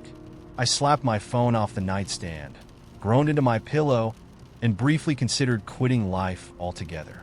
But quitting isn't an option, not really. So I dragged myself out of bed, threw on some clothes, and shuffled to the kitchen, where my coffee machine blinked at me like an old friend. I poured myself a cup, stood at the window, and watched the city wake up. People walking dogs, delivery trucks rumbling down the street, the sky slowly shifting from black to gray. Life goes on, even after a fire alarm ruins your night. You drink the coffee, go to work, smile when you need to, and hope nobody notices the bags under your eyes. It's not glamorous, but it's what you do. You keep going. And maybe that's the real victory. Not avoiding the chaos, but surviving it. One false alarm, one lost night of sleep, one exhausted morning at a time. It was supposed to be just another late night. That's how it always was with me and Jamie. We'd hang out until one of us fell asleep on the other's couch, and whoever was still awake would throw a blanket over the sleeping one and call it a night. Simple. No drama, no tension, no feelings to complicate things. At least that's what I thought. That night, though, something felt different. It wasn't even anything obvious, just a vibe. We were sitting on my couch, a half-finished bottle of whiskey between us, watching some trashy movie we'd both seen a million times. Jamie was curled up next to me, her head resting against my shoulder, and I remember thinking how comfortable it felt. Too comfortable, maybe. She sighed and said, "Why does dating suck so much?" I laughed. "Because people suck. Not you, though," she mumbled, her voice a little slurred. "You're one of the good ones." I should have said something lighthearted, changed the subject like I always did when things got a little too close to the edge. But instead, I just sat there, letting the moment hang between us. And then she looked up at me, this sleepy, half-dazed expression on her face, and asked, "Do you ever think about it?" "About what?" I asked, even though I knew exactly what she meant. "You know." She shrugged. "Us." I laughed, more out of nerves than anything else. "What about us?" She didn't laugh. She just kept looking at me, waiting for an answer. And before I could stop myself, I said, "Yeah, sometimes." And that was it. That was all it took. 1 second, we were sitting there, watching a bad movie. The next, we were kissing like we'd been holding it in for years. It wasn't frantic or messy. It was slow, deliberate, like we'd both known this was coming and had just been waiting for the right moment. We ended up in my bed, and I remember thinking how natural it felt. Like this was where we were supposed to end up all along. There was no awkwardness, no hesitation. Just us, tangled up together in the dark, like it was the most obvious thing in the world. When it was over, she curled into me, her head resting on my chest, and whispered, "This doesn't have to change anything, right?" "Right," I said, even though I knew it was a lie. For the first few weeks, everything felt weirdly perfect. We didn't talk about what happened. We didn't need to. It was just part of us now. Some nights, she'd stay over, and we'd fall asleep wrapped around each other like it was the most natural thing in the world. Other nights, we'd hang out like nothing had changed, sitting on the couch, making dumb jokes, watching bad movies. But the thing about pretending nothing's changed is that it only works until one of you starts to care too much. And, surprised that someone was me. It happened slowly, the way these things always do. One day, I caught myself watching her laugh and thinking, God, I could do this forever. The next, I was lying awake at night, wondering if she felt the same way. And before I knew it, I was in way too deep. I didn't know how to tell her. Every time I tried, the words got stuck in my throat. What if she didn't feel the same? What if I ruined everything by saying it out loud? So instead, I kept it to myself and hoped she'd wake up one day and realize she felt the same. Spoiler, she didn't. One night, after we'd been doing this thing for a couple of months, she told me she was going on a date. It's nothing serious, she said, like that was supposed to make me feel better. Just a guy from work. I smiled, nodded, played it cool. That's great, I said, like a goddamn idiot. She must have seen something on my face, though, because she frowned and asked, "You're okay with this, right?" And here's where I could have told her the truth. I could have said, "No, I'm not okay. I love you, and this thing we've been doing, it's not just casual to me." But instead, I did what I always do. I lied. "Of course," I said, forcing a smile. "Why wouldn't I be?" She smiled back, relieved, and that was that. She went on the date, and I sat at home, staring at my phone, hoping she'd text me to say it didn't go well. She didn't. After that, things got complicated. We kept sleeping together, but it felt different. She'd talk about the guy from work sometimes. Not a lot, but enough to remind me that I wasn't the one she was thinking about when I wasn't around. And every time she did, it felt like a knife twisting in my chest. I should have walked away. I knew that, but I couldn't. I kept telling myself that maybe, if I just held on a little longer, she'd come around. That maybe, one day, she'd look at me and realize that I was the one she wanted. That day never came. The breaking point came one night when she stayed over after we'd hooked up. We were lying in bed, and she was scrolling through her phone, texting someone, probably him. And I just snapped. "Do you even care about me?" I blurted out before I could stop myself. She looked up startled. "What? Do you care about me?" I repeated, my voice cracking. "Or am I just convenient?" Her face fell, and I knew, in that moment, exactly what her answer would be. "I didn't mean to hurt you," she whispered. "I thought we were on the same page." I laughed bitterly. "Yeah, me too." She stayed the night, but it was different.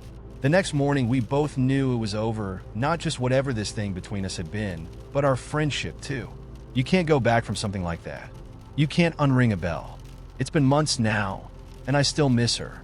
I miss the way she used to make me laugh. I miss the way things used to be easy between us, before we crossed that stupid line. But most of all, I miss the version of me who still believed that everything would work out in the end. People always say that sleeping with your best friend is either the best decision you'll ever make or the worst. I guess for us, it was both. For a little while, I had everything I ever wanted. And then, just like that, it was gone. Would I do it all over again? Honestly, I don't know. But I do know one thing. Some lines, once you cross them, can't be uncrossed. And some people, once you lose them, you never really get back.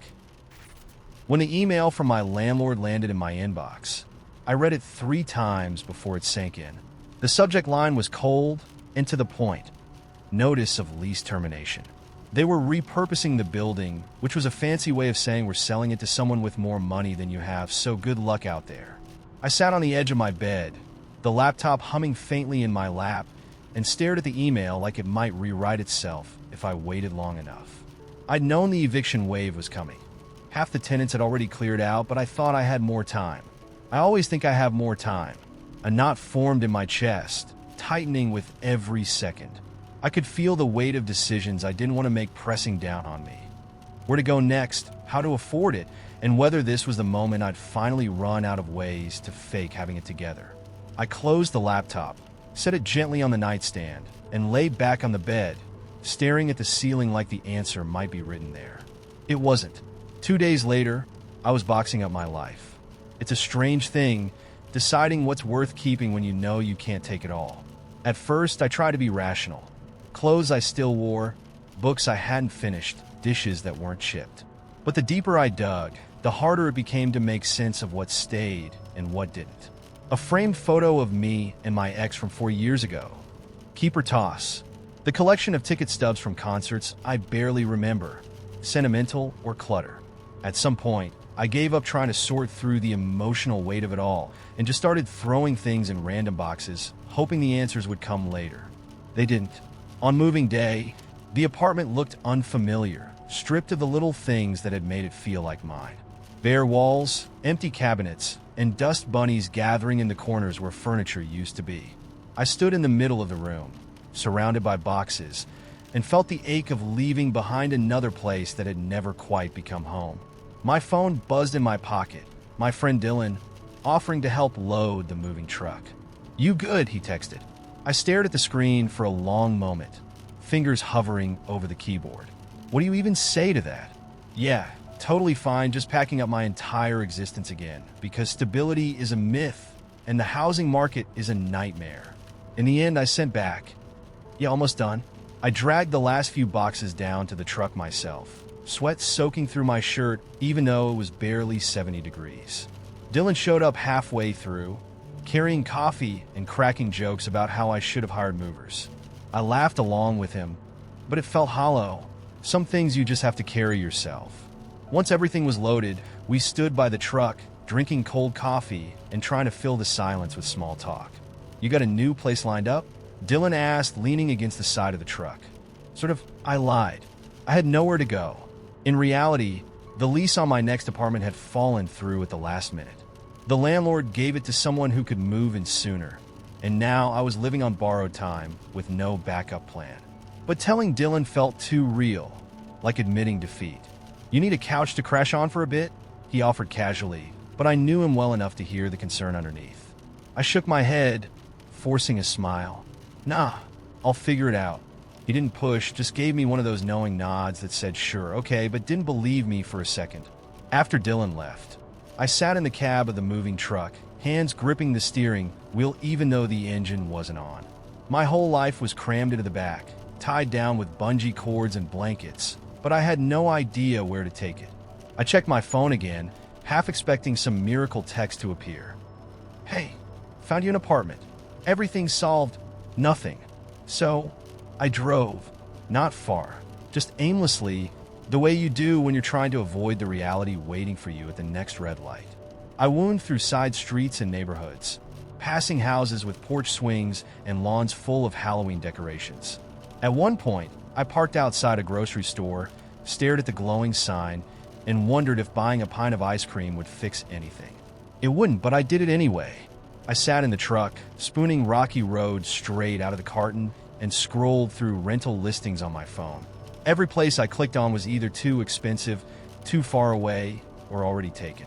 It was like trying to solve a puzzle with missing pieces. The hours blurred together until the sky turned dusky pink, and I realized I had nowhere to sleep that night. The thought sat heavy in my chest, but I couldn't let it sink in. Not yet. I needed to move, to do something, anything, to keep from falling apart. I ended up driving to the beach. It wasn't far, just a little stretch of sand tucked between the cliffs, but it was quiet and empty, which was all I needed. I parked the truck and climbed onto the roof. The metal warmed beneath me from the fading sun.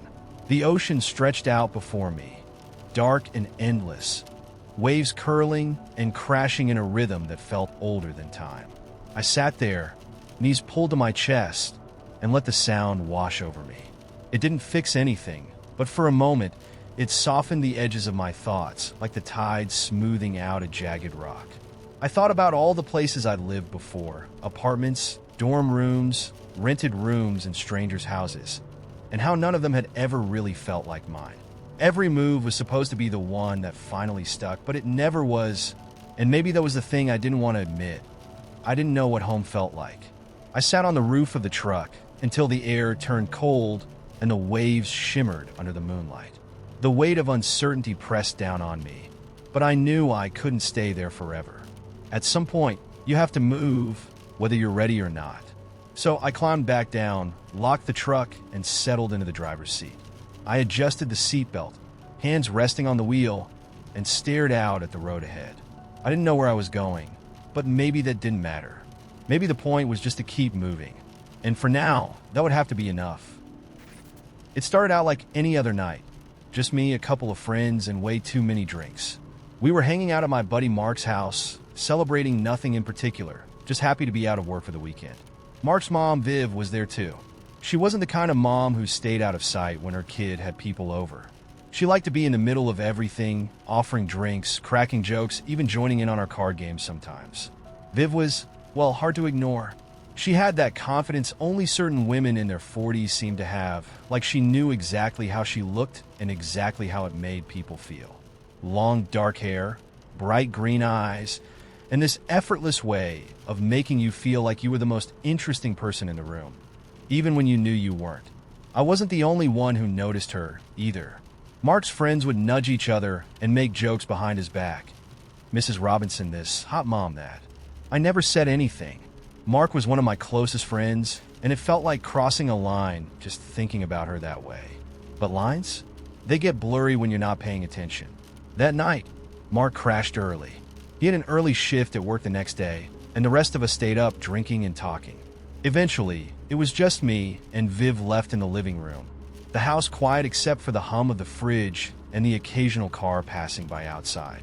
"You staying over?" she asked, stretching out on the couch like a cat that knew exactly how good it looked. "Yeah, I think so," I said.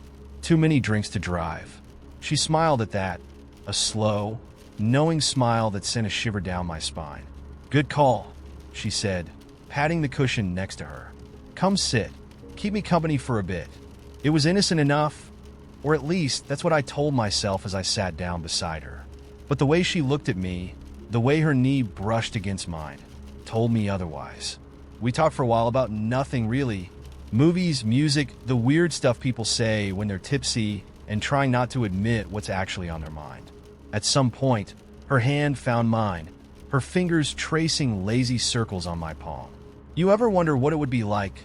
she asked, her voice low, almost a whisper. I blinked, caught off guard. "What?" "You and me," she said, her eyes locked on mine. What it would be like. I knew I should have laughed it off, made a joke, said goodnight, and gone to sleep on the couch. But instead, I stayed right where I was, staring at her like an idiot. And when she leaned in and kissed me, I didn't stop her. The kiss was soft at first, almost hesitant, like she was testing the waters. Then it deepened, and whatever hesitation I'd had melted away. We were on each other in seconds, hands everywhere, clothes tugged and tossed aside in a blur. We stumbled into her bedroom, trying to stay quiet, and I knew, God, I knew, how wrong it was. This was Mark's mom, but in that moment, it didn't matter. Nothing mattered except the way she felt against me, the way her breath hitched in her throat when I kissed her neck. We fell asleep tangled in each other, and for a few blissful hours, I forgot about everything else. Morning came too fast. I woke up to the sound of footsteps, Mark's footsteps, thudding down the hall. My heart nearly stopped. I scrambled out of bed, pulling on my clothes as quietly as I could. Viv stirred beside me, her hair messy and her smile lazy. "Relax," she whispered. "He won't come in." But I didn't wait to find out. I snuck out of her room and made it to the couch just as Mark wandered into the living room, rubbing his eyes and looking half asleep. "Rough night?" he asked, flopping down beside me. "You could say that," I muttered, my heart still racing. I thought that would be the end of it. A one-time mistake, buried under the weight of shame and silence. But it wasn't. Viv texted me later that day. Just a simple "last night was fun" winky face with a winking emoji. I stared at the message, torn between deleting it and texting back. I knew it was dangerous, that I should have walked away. But instead I replied. And just like that, we were in deep. We started sneaking around whenever we could. Late nights when Mark was working, quick visits when he wasn't home. It was exhilarating knowing we were playing with fire. But the thrill came with a price. The guilt ate at me every time I saw Mark, every time he told me how glad he was to have me around, how much it meant to him that I was like family. I told myself it wouldn't last, that it was just a fling. But weeks turned into months and I kept going back. It all came crashing down one night when Mark found Viv's phone on the kitchen counter. She'd left it unlocked, and there it was, our entire conversation, laid out for him to see. Every text, every picture, every secret moment we thought we'd kept hidden. I'll never forget the look on his face when he confronted me. It wasn't just anger, it was betrayal, pure and raw, like I'd ripped his heart out with my bare hands. "How could you?" he whispered, his voice cracking. "You were my best friend." I tried to apologize, tried to explain, but there was nothing I could say that would make it right. He shoved me hard, and I stumbled back, barely catching myself on the counter. "Get out," he said, his eyes burning with rage. Get the fuck out of my house. I left without another word, the weight of what I'd done crashing down on me with every step. That was the last time I saw Mark. He blocked me on everything, phone, social media, all of it. I heard from mutual friends that he moved away a few months later, and I don't blame him. As for Viv, we never spoke again after that night. She texted me once, asking if I was okay, but I couldn't bring myself to respond. The damage was done. It's been years now, and I still think about that night. About the moment I could have stopped but didn't. About the friendship I threw away for a few fleeting moments of pleasure. Some mistakes? They stick with you no matter how far you run. This one? It's a scar I'll carry for the rest of my life. The first time I ever worked a bachelor party, I was 22 and terrified. Not the cute, butterflies in your stomach kind of nervous either. I'm talking full on. What the fuck am I doing with my life? Panic. The kind where you seriously consider faking a sudden illness, quitting on the spot, and deleting your existence from social media, so no one ever knows. But rent was coming up, my credit card was maxed out, and my job at the smoothie place wasn't cutting it anymore. My friend Tasha, who'd been working private parties for a while, swore it would be easy. Just show up, smile, and shake your ass, she said, blowing cigarette smoke out the car window as we drove to the hotel. These guys are usually harmless, drunk idiots with too much money. You've got this. Easy for her to say. Tasha had been doing this for 2 years and could grind on a dude's lap without breaking a sweat. Meanwhile, I was mentally rehearsing how to not trip over my heels or vomit from anxiety. When we got to the hotel, Tasha handed me a little bottle of tequila from her bag. Take a shot, she said. It'll help. Isn't that unprofessional? I asked, already unscrewing the cap. Babe, professionalism went out the window the second you agreed to do this party. She wasn't wrong. I downed the shot in one gulp, feeling it burn all the way down, and tried to convince myself that I could handle whatever insanity was waiting for me behind that hotel door. Spoiler, I could not. The second we walked in, I knew this party was going to be a disaster. The air reeked of whiskey, sweat, and Axe body spray, and there were beer cans and pizza boxes scattered across every flat surface. Half a dozen guys were already shirtless, hollering at each other over a game of beer pong. One dude was passed out in a recliner with a half-eaten slice of pizza resting on his chest. The bachelor, a tall guy with messy hair and a crooked smile, spotted us and immediately let out a cheer. "The girls are here," he shouted, raising his beer like a knight saluting his queen. The other guys joined in, whooping and hollering as if we'd just scored the winning touchdown at the Super Bowl. Tasha shot me a grin. "See? Told you. Easy money." I plastered on my best fake smile and followed her into the room, trying to ignore the knot of dread forming in my stomach. The bachelor was already fumbling with his wallet, pulling out wads of cash like a magician doing a trick. "Drinks first," Tasha said smoothly, slipping the money into her bra. "Let's get everyone in the mood." That's how it started. Tasha poured shots for everyone, and I spent the first 15 minutes standing awkwardly by the minibar, wondering if it was too late to sneak out. But then the tequila kicked in, the music got louder, and suddenly everything felt a little less terrifying. At some point, the dancing started. Tasha was in her element, moving like she was born to do this. I did my best to keep up, swaying my hips and trying not to overthink every movement. The guys were having the time of their lives, throwing bills at us like confetti. Then the bachelor, let's call him Jason, stumbled over to me with a goofy grin. "You gotta give me a lap dance," he slurred, plopping down on the nearest chair. Tasha shot me a wink. "Go get him, tiger." I took a deep breath, adjusted my top, and climbed onto Jason's lap, trying to channel every sexy movie scene I'd ever seen.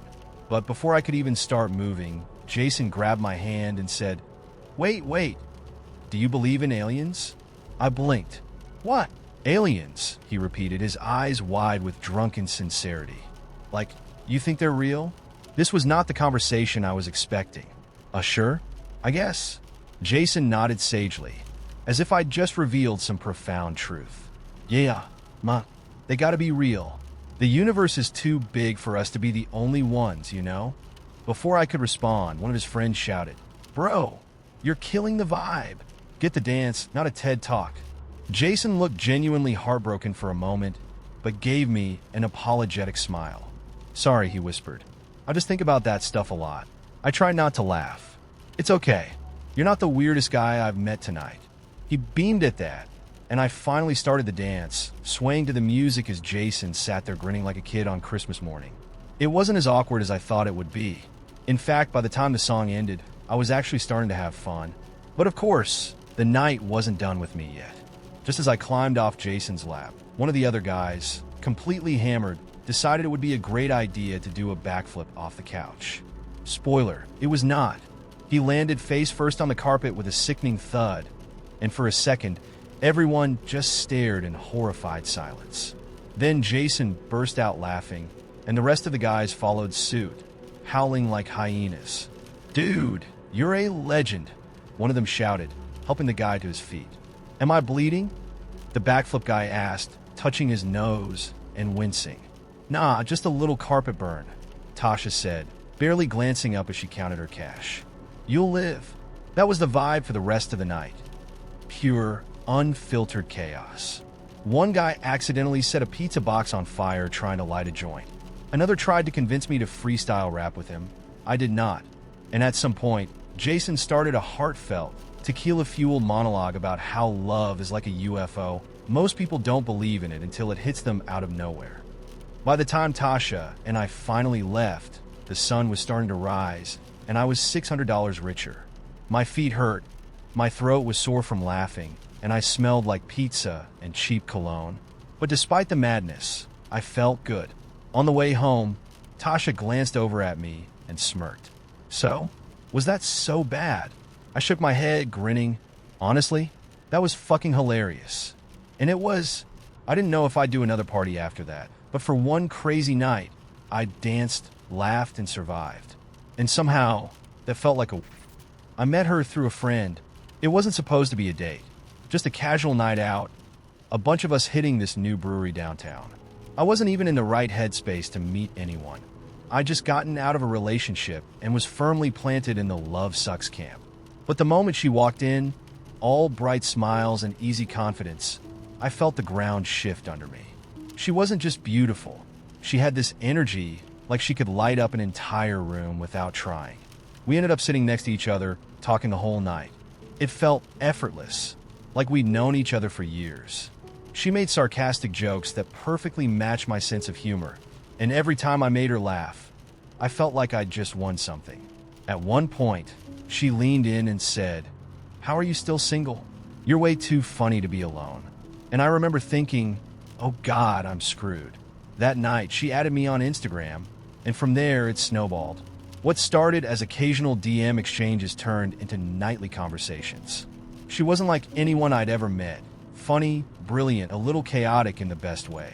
She'd send me random texts like, "Do you think otters know they're cute?" Or, "If I were a ghost, I'd only haunt people during work meetings." I was hooked. I found myself waiting for her texts, hoping for her notifications like some lovesick teenager. After about a week of nonstop messaging, she asked me out. That was the first green flag I'd seen in years. Someone who knew what they wanted and didn't play mind games. We grabbed dinner at a little sushi place she loved, and it was perfect. Not just the food, but the vibe. She had this way of making you feel like the only person in the room. When she told a story, she went all in, wild hand gestures, dramatic pauses, the whole show. I couldn't stop smiling. The next few weeks felt like a dream. We spent every moment we could together, trying new restaurants, going on spontaneous road trips, staying up late talking about life. I thought I'd forgotten what butterflies felt like, but with her, they came rushing back. It wasn't just attraction, it was comfort. Being with her felt like coming home. Then, without warning, everything shifted. It started small. She'd cancel plans last minute, saying she was tired or had too much work. I told myself not to read into it.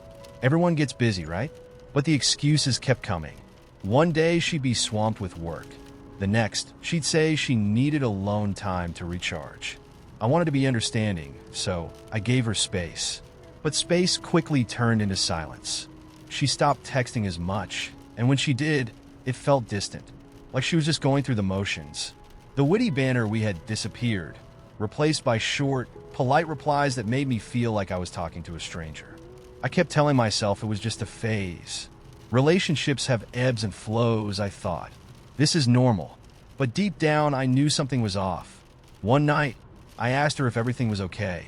She gave me a small smile, the kind people give when they're trying not to hurt you, and said, "Yeah, I'm just in my head a lot lately." I wanted to believe her. I really did. So I nodded and pretended it was fine, even though it felt like the beginning of the end. The real blow came 2 weeks later. We were supposed to meet for dinner, but she texted me an hour before. "Can we rain check? I've got a lot on my mind." I said, "Of course. Let me know if you need anything." She replied with a heart emoji. That was the last time I heard from her. Days passed, then a week, then 2. I told myself not to panic, that maybe she just needed time. But the silence was deafening. I texted her once, just to check in. "Hey, hope you're doing okay. Miss you." No reply. A couple of days later, I noticed she'd unfollowed me on Instagram. That hit me harder than I expected. I sat there, staring at my phone, trying to make sense of it. It wasn't the unfollow itself. It was what it meant. It was like she decided, without a word, that I no longer mattered. No explanación, no closure. Just gone. I tried to be cool about it, told myself that people drift apart all the time, that it wasn't personal. But that was a lie. It felt deeply personal. I gave her my time, my energy, my trust. I let myself believe, for the first time in a long time, that something good was happening. And just like that, it was ripped away, leaving me with nothing but unanswered questions and the hollow ache of what could have been. I wish she'd told me why. Even a simple, "Hey, I don't think this is working," would have hurt less than the silence. It's the not knowing that eats away at you. The endless loop of thoughts. Was it something I said? Did I come on too strong? Was I not enough? It's exhausting trying to solve a puzzle when half the pieces are missing. The hardest part? I still think about her. Not every day, but often enough. I wonder if she ever thinks about me, if she ever regrets the way things ended. Probably not, but I'll never know, and that's the part that sucks. People say closure is overrated, but those people have clearly never been ghosted by someone they cared about. Since then, dating feels like a minefield. Every time I meet someone new, I brace myself for the switch, for that moment when they'll decide I'm no longer worth their time and disappear without a trace. I hate that I've become this cynical, jaded version of myself, but it feels like the only way to survive. People tell you to just put yourself out there, but they never mention how dangerous that can be. Every time you open yourself up, you're gambling with your heart. And after enough losses, you start to wonder if it's even worth playing the game anymore. I'm not saying I've given up, not completely. There's still a part of me that hopes, stupidly, stubbornly hopes, that one day I'll meet someone who won't ghost, who won't get scared the moment things get real. But until then, I'm keeping my guard up. Because if there's one thing I've learned, it's this: people are unpredictable, and the ones who feel the most right are often the ones who hurt the most. So here I am, navigating the messy, complicated world of modern dating, trying to find someone who won't vanish the second things get real. It's a hell of a journey, but I'm still walking it. One cautious, hesitant step at a time. We had this senior named Kyle, one of those dudes who wasn't exactly popular, but had legendary status because he just didn't care about anything. Teachers hated him, students loved him, and the administration feared him. He wasn't a bully or a bad kid, just chaotic. If you told Kyle not to do something, you were pretty much guaranteeing it would happen within the hour. The story I'm about to tell you is known only as the fire extinguisher fiasco. And if you ask anyone from my graduating class about it, they'll either start laughing uncontrollably or get really quiet, depending on how close they were to the blast zone. It all started on the last Friday before Christmas break. You know how the vibe at school is around that time. Nobody wants to be there, the teachers have already mentally checked out, and everyone's just waiting for the clock to hit 3 p.m. Well, for some reason, Kyle decided that this day needed to be memorable. He wasn't interested in coasting quietly into the holidays. No, Kyle wanted to leave a mark. So, during the lunch period, Kyle and a few of his friends discovered that the janitor's closet next to the gym had been left unlocked.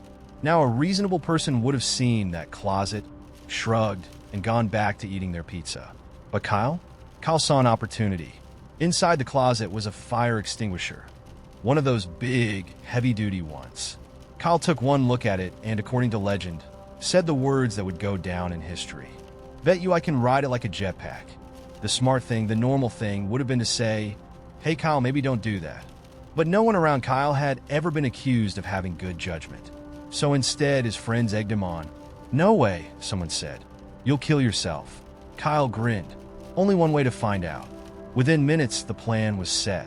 Kyle, being the mastermind he was, decided that the middle of the hallway between the gym and the cafeteria was the perfect place to try out his fire extinguisher jetpack. Why? No reason. He just thought it would be funny if the entire student body saw him blast down the hallway in a cloud of foam. So there we were, hundreds of kids crammed into the cafeteria, halfway through our lunches when the first scream started. I remember looking up just in time to see Kyle, standing dead center in the hallway, gripping the fire extinguisher like a knight with a lance. He gave us one of those nods, the kind that says, I know this is a bad idea, but we're doing it anyway. And then he pulled the pin. What followed was pure, unfiltered chaos. The second Kyle squeezed the handle, the extinguisher roared to life with a deafening whoosh. A blizzard of white foam erupted from the nozzle, covering everything in its path. But here's the thing, Kyle hadn't factored in physics.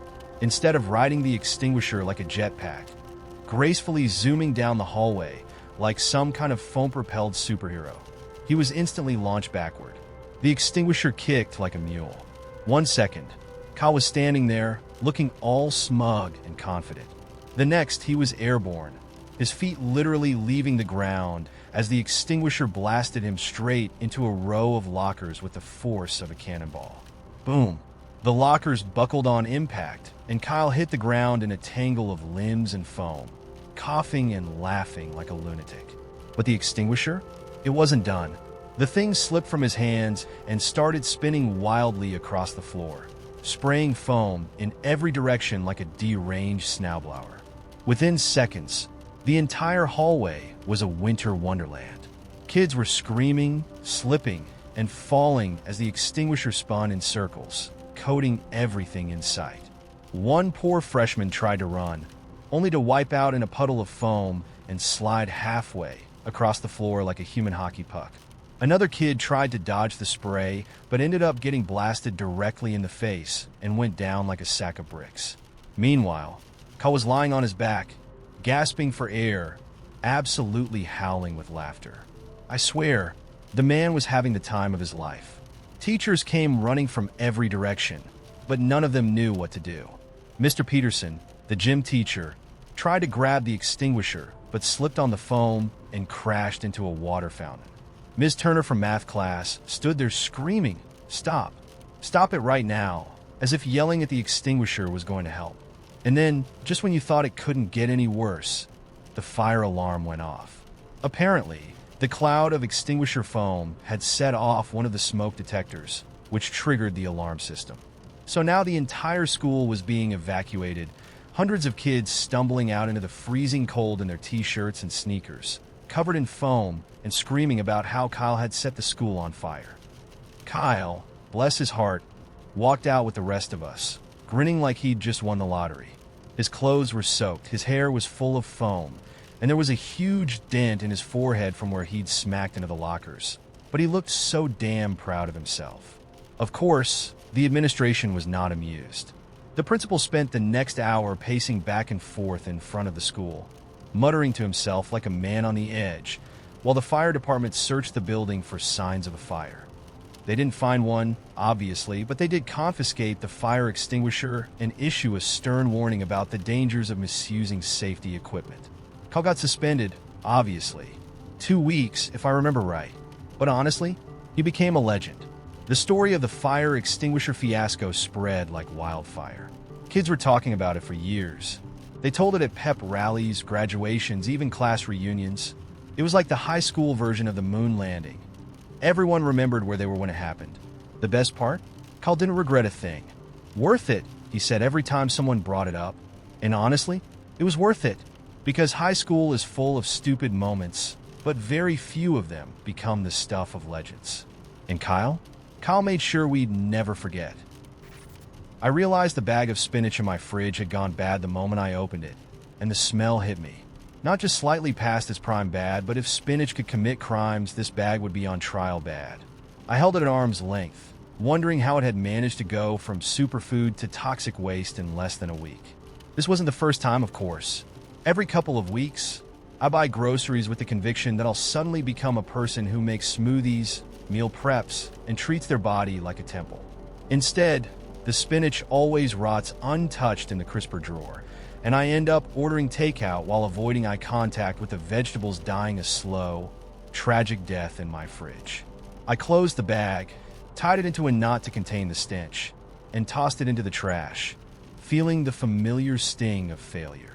It was a small thing, just a forgotten vegetable, but it still hit me in that place where disappointment collects like lint in a pocket. I stared at the rest of the fridge contents. Half a carton of almond milk, a jar of salsa, and a single, lonely egg. Not exactly the makings of a balanced meal. I knew I should go to the grocery store, but the idea of pushing a cart around, dodging screaming toddlers, and trying to make decisions about produce felt like too much. So, I did what any rational adult does when life feels overwhelming. I closed the fridge door and ordered Thai food. 30 minutes later, I was on the couch, scrolling through my phone, waiting for the delivery driver to save me from my dietary failures. The thing about waiting for food is that it gives you too much time to think about your life and all the little ways you've let yourself down. I started scrolling through social media, and it was the usual parade of people who seemed to be thriving. Friends posting vacation photos, couples making homemade pasta together, someone's dog wearing a Halloween costume that was somehow more put together than I was. Meanwhile, I was sitting on my couch in sweatpants, surrounded by the ghosts of uneaten greens. The delivery guy finally buzzed, and I ran to the door like I'd just won the lottery. I opened it to find a guy around my age, holding a bag of pad thai, and giving me that tired smile people in service jobs reserve for customers who aren't actively being terrible. "Thanks, man," I said, trying to convey gratitude without sounding weird. "No problem," he replied, shoving his hands into his jacket pockets. It was one of those awkward handoff moments where both parties realize neither wants to talk, but politeness demands a minimum of 2 seconds of interaction. I closed the door and carried the food back to the couch, feeling a brief flash of triumph. Sure, I hadn't cooked, but food was food. I turned on Netflix, opened the pad thai, and let the steam warm my face. For the next 20 minutes, everything was perfect, the kind of simple joy that only carbs and sodium can deliver. But the second the meal was over, the familiar guilt crept in. It was the same guilt I felt every time I gave up on groceries, skipped a workout, or hit remind me tomorrow on software updates for the 47th day in a row. It wasn't that any one thing was a disaster. It was the accumulation of tiny defeats, stacking up until they started to feel personal. I stared at the empty takeout container, debating whether to get up and throw it away or just leave it on the coffee table and call it a tomorrow problem. Guess which one I picked? With the food gone, I found myself scrolling again, Instagram this time. That's when I saw it. One of those posts from an old acquaintance about choosing joy or being the best version of yourself, complete with a sunset photo and a caption that read like it had been stolen from a greeting card. I knew the post was nonsense, just another carefully curated slice of someone else's highlight reel. But still, it got under my skin. I hated how easy it was for other people to act like they had everything figured out while I couldn't even keep spinach alive for a week. I thought about leaving a sarcastic comment, something along the lines of, "What's the best version of yourself when it's 11 p.m. and all you've done is eat pad thai and regret your choices?" But I knew it would just come off bitter, so I put my phone down and stared at the ceiling instead. There's something about late-night silence that makes everything feel heavier. The noise of the day fades, and you're left with nothing but your own thoughts swirling around like the spin cycle on a broken washing machine. I told myself I'd try harder tomorrow. I'd go to the grocery store, buy more spinach, maybe even cook something with it this time. I knew it was a lie, one I'd told myself before, but it was a comforting lie, and that was enough for the moment. Before heading to bed, I glanced at the trash can where the knotted spinach bag sat on top of a mess of takeout containers and coffee grounds. I stared at it for a second, feeling absurdly guilty, like the spinach was silently judging me for giving up on it. Next time, I whispered to the bag because apparently that's where my life was at, apologizing to vegetables at midnight. I turned off the lights and climbed into bed, where sleep didn't come right away, but eventually drifted in like a tide. And as I lay there, half awake and half dreaming, I decided that maybe life wasn't about winning every little battle. Maybe it was just about getting through the day, surviving the small failures, and finding moments of peace where you could. And if that peace came in the form of pad thai and promises to be better tomorrow, well, that would have to be good enough. It didn't hit me all at once. I wish it had. I wish there had been some big, dramatic moment where I caught him red-handed and everything exploded right there in front of me. But no. Instead, it came in pieces, slow and small, like drops of water on a rock, each one wearing me down until there was nothing left but the truth staring me in the face. The first drop came when he stopped texting me goodnight. We used to have this little thing. Every night, no matter how late it was or how tired we were, we'd text each other before bed. Just a simple goodnight, love you, that made me feel like I mattered. And then one day it stopped. No warning, no explanation. I thought maybe he just forgot. Then it happened again, and again. Soon, I was the only one sending those messages, staring at my phone long after midnight, waiting for a reply that never came. I tried not to overthink it. People get busy, right? Life gets in the way. That's what I told myself, even though it didn't sit right. Then he started coming home later and later, always with some excuse. Work ran late. I had to help a friend. Traffic was awful. They sounded believable enough, but there was something off about the way he said them. Too rehearsed, like he was reading lines from a script. And every time I asked for details, he got cagey, like I was interrogating him. Why do you always assume the worst? He snapped one night. Do you really think I'd do that to you? That was the moment the second drop hit, the shame. I felt embarrassed for even doubting him. Maybe I'm being too much, I thought. Maybe I'm smothering him.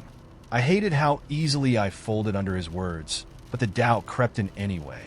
And once you let it in, it's hard to shut out. Then there was the sudden interest in fitness. He used to laugh at gym rats, calling them masochists in neon shorts. Now he was one of them. Every day, without fail, he'd hit the gym after work. He even bought protein powder and those obnoxious shaker bottles that sound like maracas when you shake them. I wanted to be supportive, really I did, but something felt wrong about it. He was getting fit, sure, but not for me. I saw the way he started dressing differently.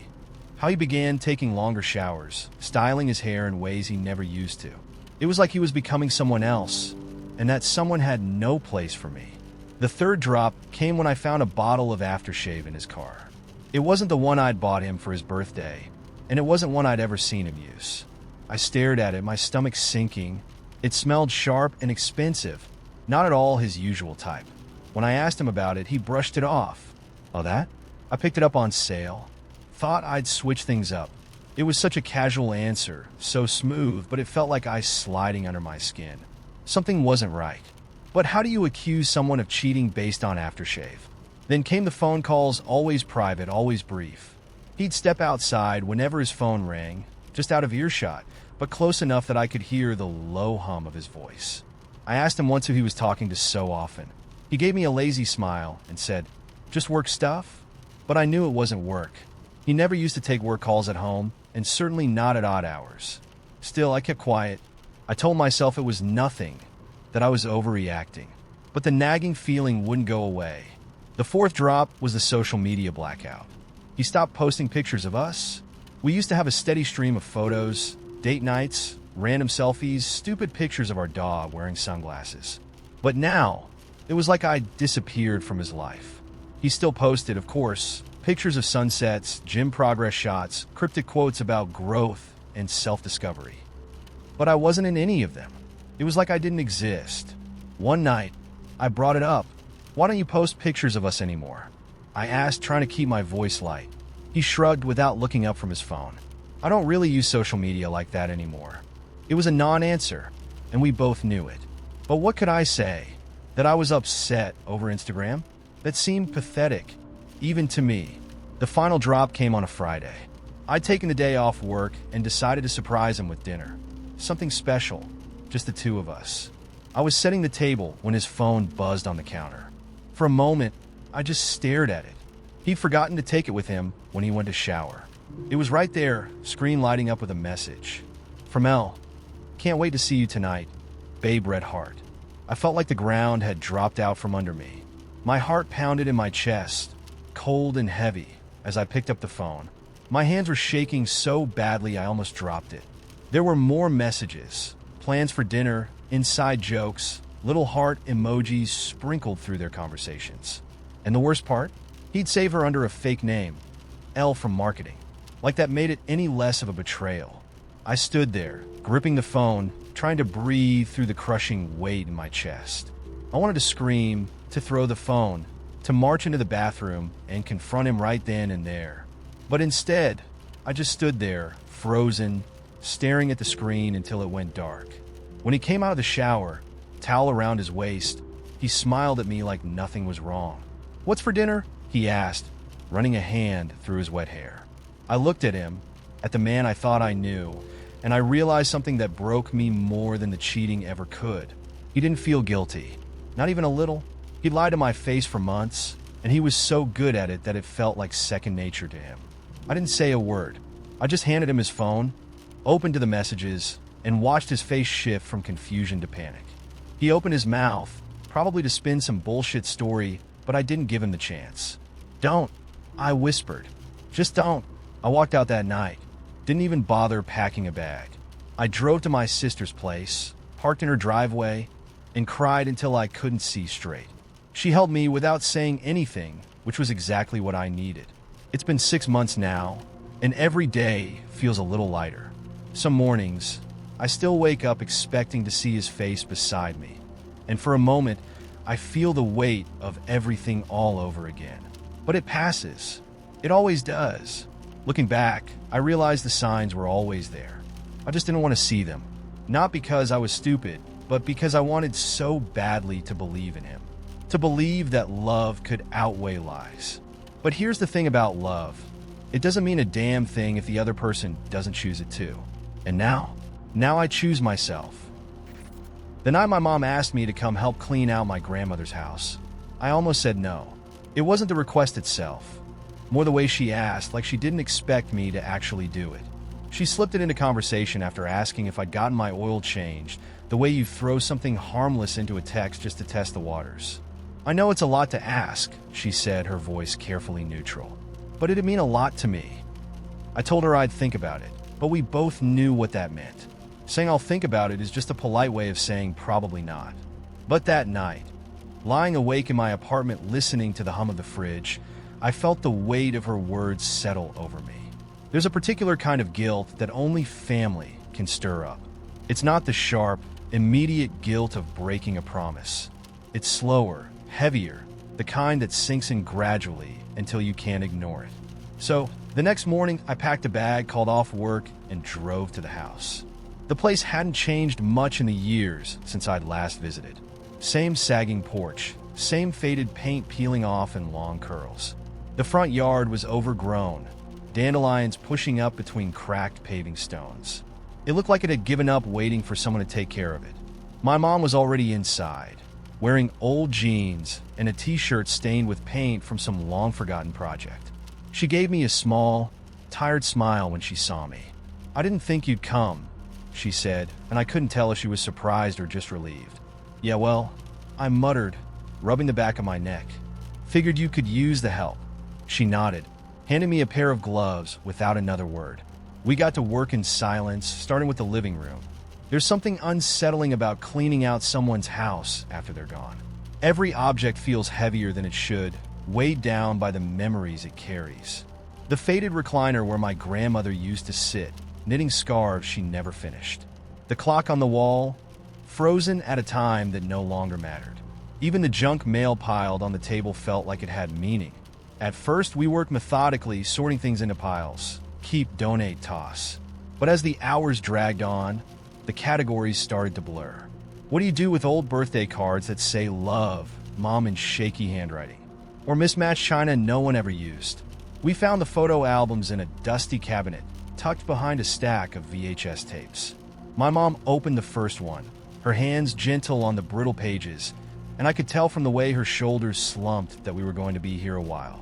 "Do you remember this?" she asked, holding up a photo of me at 6 years old, sitting on Grandma's porch with a popsicle dripping down my arm. I squinted at it, trying to bridge the gap between the kid in the picture and the person I'd become. Not really, I admitted. She smiled softly. You made her take that picture 4 times because the first ones didn't show the good side of your popsicle. I laughed, the sound surprising both of us. It felt good, like a brief moment of air in a room that had grown too heavy. We kept flipping through the album, pausing here and there to laugh at bad haircuts and outdated clothes. For a little while, it felt like we were sharing something more than just a task. We were rediscovering pieces of who we used to be, stitched together through photographs and half-forgotten moments.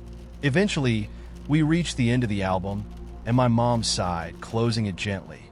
It's weird, isn't it? She said, more to herself than to me. How a whole life can fit into a few boxes. I didn't know what to say, so I just nodded. We took a break after that, sitting on the porch with cans of lemonade we'd found in the back of the fridge. The air was cool and still, the kind of quiet that only small towns seem to hold on to. You know, my mom said, staring out at the street, your grandmother always kept your birthday cards. Every single one. I swallowed hard, not sure why that hit me the way it did. She did. Yeah, my mom said, smiling to herself. Even the ones where you just signed your name and nothing else. We sat there for a while, not saying much, just 2 people sitting in the afterglow of too many unspoken things. When we went back inside, the sun was already starting to dip, casting long shadows across the floor. We moved to the attic next, a place I hadn't been since I was a kid. It smelled like dust and old wood, the air thick with years of untouched things. Careful with those, my mom said, pointing to a stack of boxes marked Christmas. She always hated it when the ornaments got broken. I smiled at that. She was serious about Christmas. She was serious about everything, my mom said, a little wistfully. We worked quietly, opening boxes and sorting through the strange, sentimental things people keep. Old sweaters, newspaper clippings, porcelain dolls that stared at you with unsettling intensity. At some point, I found an old blanket folded neatly in a corner. I recognized it immediately. The one my grandmother used to spread out on the lawn for picnics. The one that smelled like sunshine and grass even after it was washed. I picked it up, running my fingers over the worn fabric, and felt an ache I hadn't expected. Do you want to keep it? My mom asked, watching me carefully. I nodded, not trusting myself to speak. By the time we finished, the attic looked emptier, but not quite empty. Some things we couldn't throw away. Some things didn't belong in boxes. We loaded what we could into the car and stood in the driveway, looking at the house one last time. You did good today, my mom said, squeezing my shoulder. So did you, I replied, and for once it felt like enough. As we drove away, I glanced back at the house in the rearview mirror, knowing it would be the last time I'd see it. And somehow, that felt okay. Back in 2015, my roommate Jake and I rented this old farmhouse just outside a small town. It wasn't glamorous, more like slightly renovated creepy, but the rent was cheap and we were broke college students, so it was perfect. The house had history though. Every local we met had a story about it. Old family tragedies, weird noises, lights flickering, the whole haunted house cliche. We laughed it off. Stuff like that doesn't happen to normal people, right? Wrong. It started with little things. At first, just annoyances, lights flickering, cold spots, doors creaking open on their own. Jake blamed it on old wiring and drafts, and I tried to believe him. But after a few weeks, things got worse. I'd wake up at odd hours, feeling like someone was watching me. I'd lie there, heart pounding, staring into the darkness, too afraid to move. I told myself it was just my imagination, but deep down I knew something was off. Then one night, Jake came home from work late around 2 a.m. I was already in bed, trying to sleep. I heard him come in, his keys jingling, the front door creaking, and his boots thudding against the hardwood floor. I listened as he walked down the hall, his steps slow and heavy, like he was exhausted. I figured he'd crash on the couch like he sometimes did when he didn't want to wake me. But the footsteps didn't stop at the living room. They kept going past the kitchen, past my room, all the way to the end of the hall where the guest room was. I heard the door to that room click open and then close softly. I lay there in the dark, frowning. The guest room was barely furnished, just an old bed frame and a chair. Jake never used it. Why would he go in there? I thought about calling out to him, but something stopped me. That knot of fear tightened in my stomach again, the same feeling I'd been trying to ignore since we moved in. I stayed in bed, listening, my breath shallow and quick. A minute passed, then two. Silence. Finally, I decided to check. I got up, walked quietly to the end of the hall, and knocked softly on the guest room door. "Jake!" I whispered, my hand hovering over the doorknob. No answer, just silence, thick and heavy, pressing in around me. I hesitated, then slowly turned the knob and pushed the door open. The room was dark, the air inside stale, like no one had been in there for years. I flicked on the light and looked around. Empty. No hake. The bed was untouched, the chair sitting exactly where it had always been, facing the window. I stood there for a long moment, my heart pounding in my chest, trying to make sense of what I'd just heard. I finally convinced myself that maybe he'd just gone back outside for some reason. I headed toward the front door to check, but before I could reach it, the sound of heavy boots on the porch made me freeze. The front door swung open, and Jake walked in, looking tired but very much normal. "Hey," he said, dropping his bag by the door. "Sorry I'm late. You still up?" I stared at him, my blood running cold. Where have you been?" I asked, my voice barely a whisper. Jake raised an eyebrow. "At work. I just got here." "No," I said, shaking my head. "I heard you come in like 10 minutes ago. I heard you walk down the hall." Jake gave me a confused look. "I literally just pulled into the driveway, man. Are you okay?" Every hair on my body stood on end. I felt a chill race down my spine, like ice water pouring through my veins. I opened my mouth to say something, but no words came out. I just stood there, staring at him, trying to process what the hell had just happened. Jake must have seen the look on my face, because his expression shifted from confusion to concern. "What's going on?" he asked. I told him everything.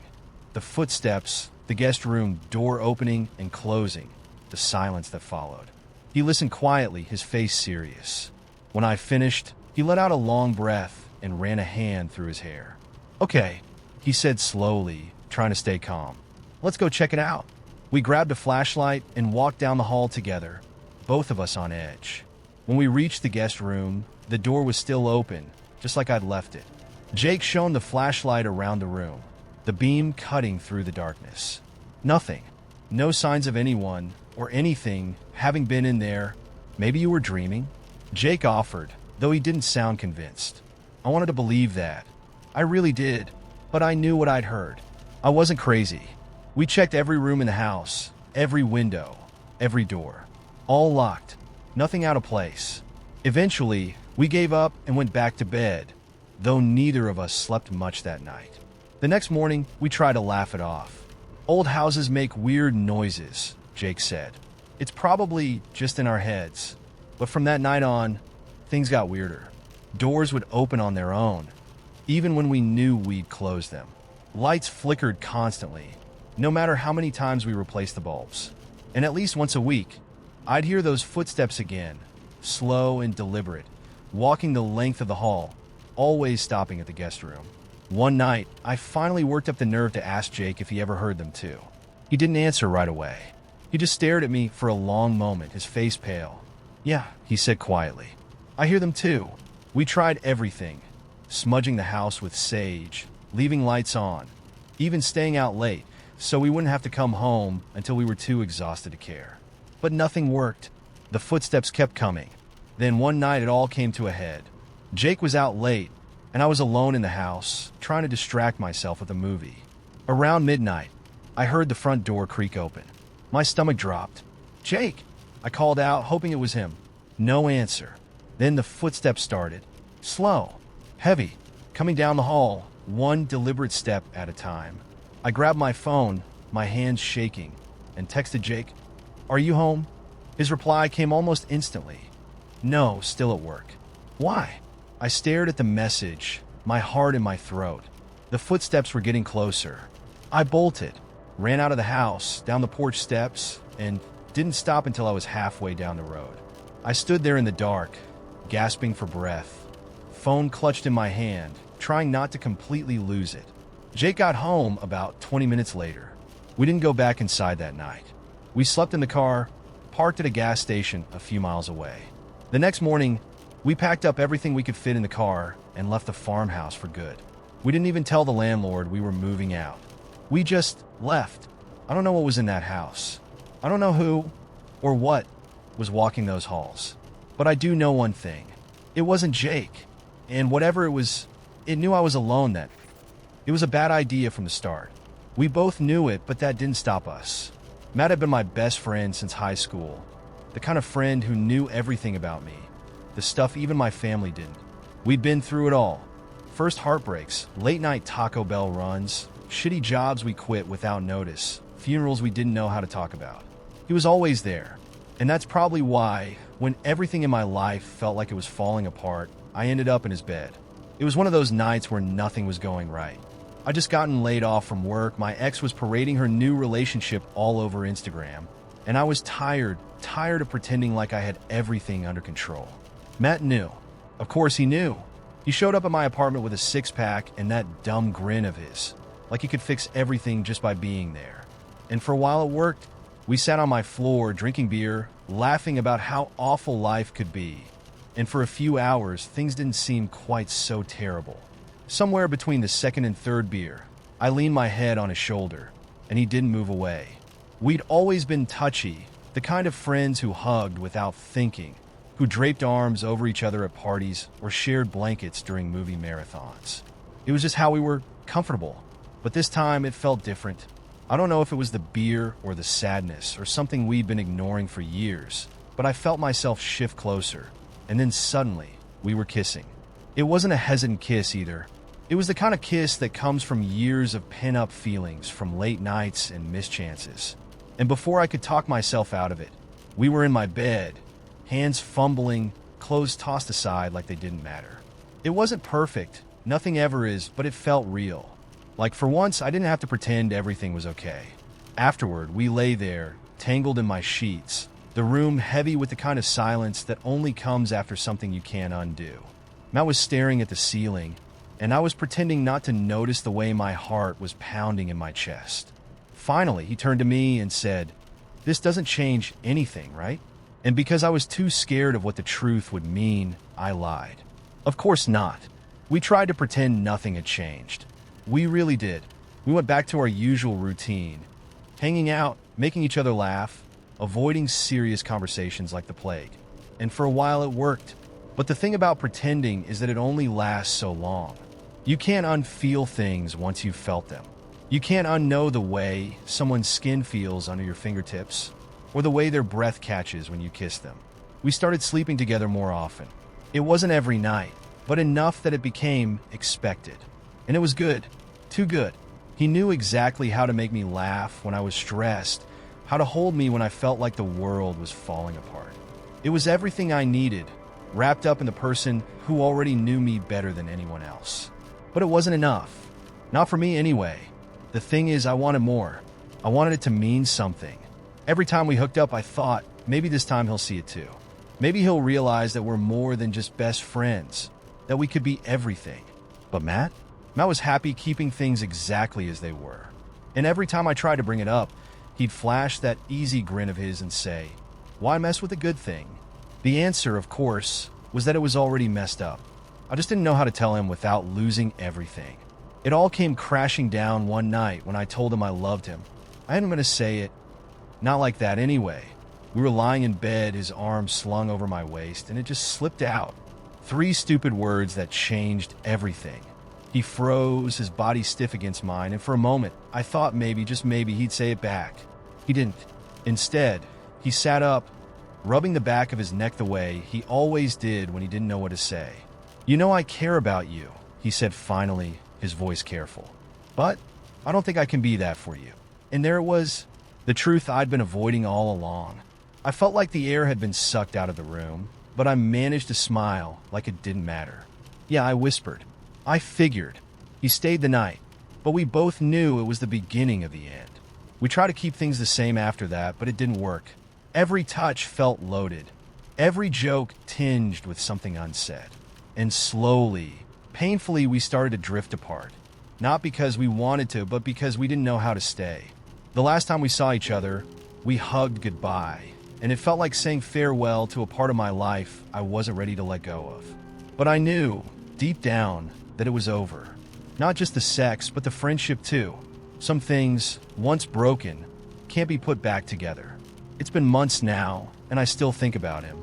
I wonder if he ever thinks about me, if he regrets the way things ended, or if he's moved on without a second thought.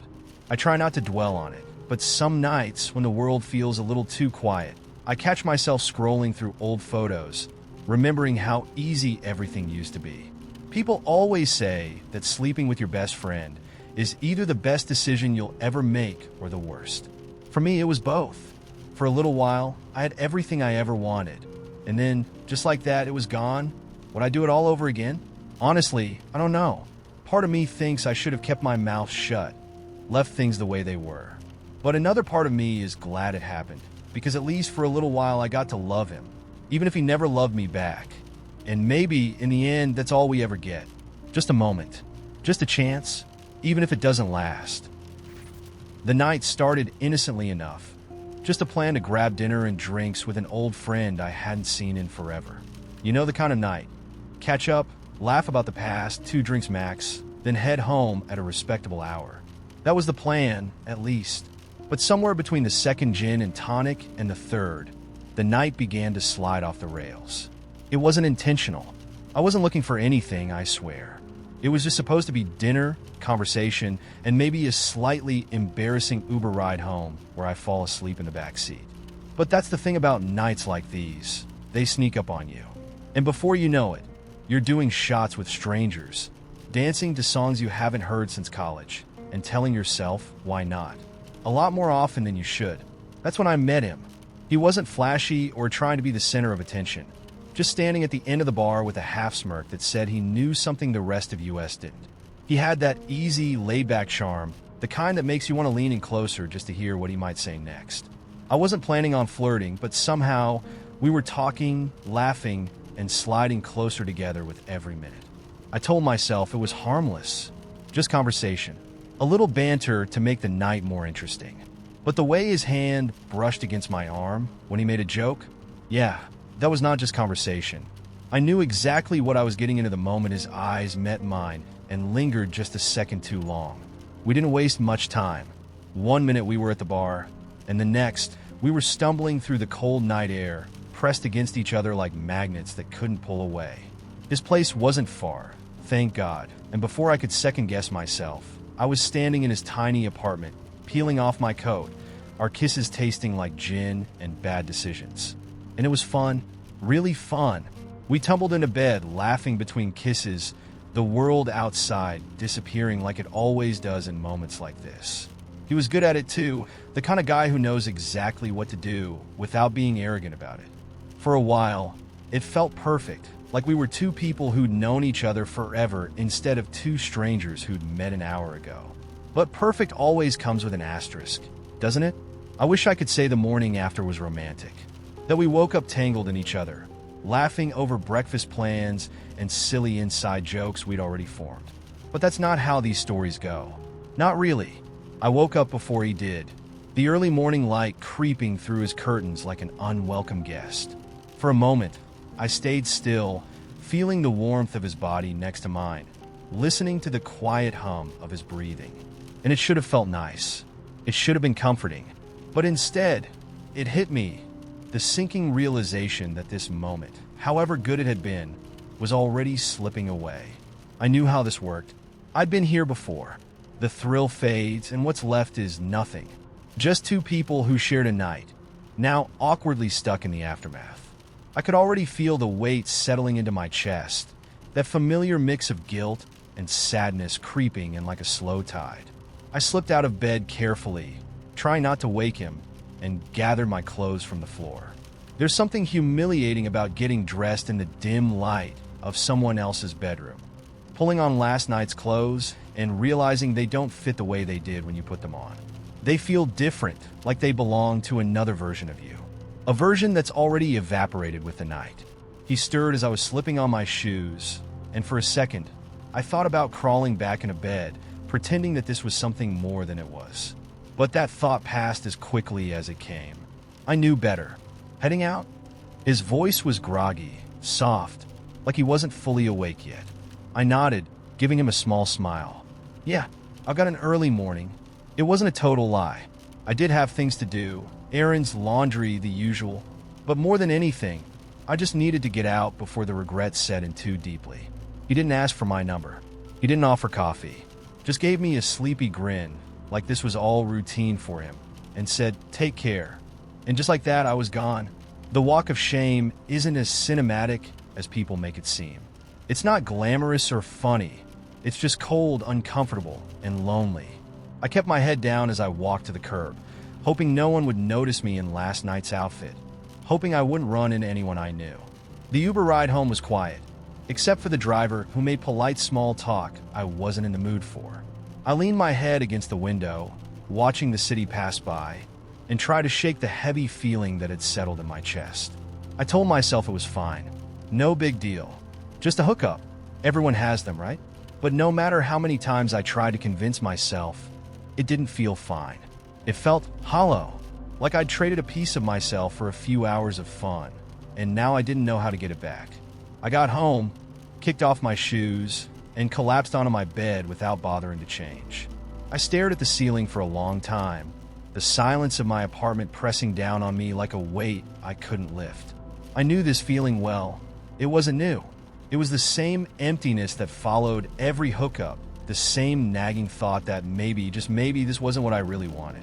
I thought casual sex was supposed to feel empowering, and maybe it does for some people, but for me, it always leaves me feeling like I'm trying to fill a hole that can't be filled this way. Like I'm chasing something that slips through my fingers the moment I think I've caught it. It's not about him. It never is. It's about the quiet moments after, when the high wears off and I'm left with nothing but my thoughts. It's about the realization that no matter how many nights like this I have, they'll never be enough. Not really. I wish I could say I've sworn off hookups since that night, but I haven't. I still go out, still flirt, still let myself get swept up in the moment every now and then. But now, there's a part of me that knows the truth. I'm not cut out for this. Not in the way I thought I was. I want more. I want mornings that feel just as good as the nights before them. I want conversations that don't end when the sun comes up. I want connection, real connection, the kind that lasts. And maybe I'll find it someday, or maybe I won't. But for now, I'm learning to live with the in-between. The messy, complicated space between who I thought I was and who I really am. It's not perfect, but it's real. And that feels like a start. It started with a DM. Something simple, just him replying to one of my Instagram stories. I'd posted a photo of my coffee and book, and he wrote, "You've got excellent taste." It wasn't anything special, just another flirty message that I could have ignored. But there was something about the way he followed up. It wasn't pushy or sleazy, just charming. Before I knew it, we were talking every day. The conversations were effortless. He asked thoughtful questions, remembered the little details I told him, and didn't bombard me with memes or WID texts at 2 a.m. For the first time in a long time, I felt seen, like someone genuinely wanted to know me, not just kill time between matches. It was refreshing, and honestly kind of addictive. After a week or two, he suggested we meet for drinks. "I'll warn you," he said with a playful grin in his messages. "I'm a sucker for good gin. You might have to hold me back." I laughed, but part of me was nervous. Meeting someone you've only talked to online is always a gamble. What if he wasn't who I thought he was? What if we had no chemistry in person? But I figured, what the hell? I was tired of overthinking everything. The night of the date, I showed up 5 minutes early, just enough time to scan the bar and give myself a pep talk in the mirror. And then there he was. He walked in, and for a moment, I forgot how to breathe. He was better looking in person, with his confident but not arrogant smile that immediately put me at ease.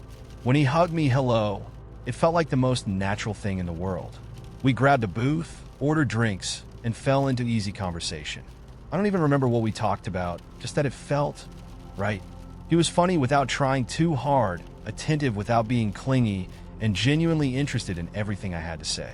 The hours flew by, and before I knew it, we were the last ones in the bar, laughing like old friends who'd known each other forever. After that night, things moved quickly. We saw each other 3 times that week, and every time felt better than the last.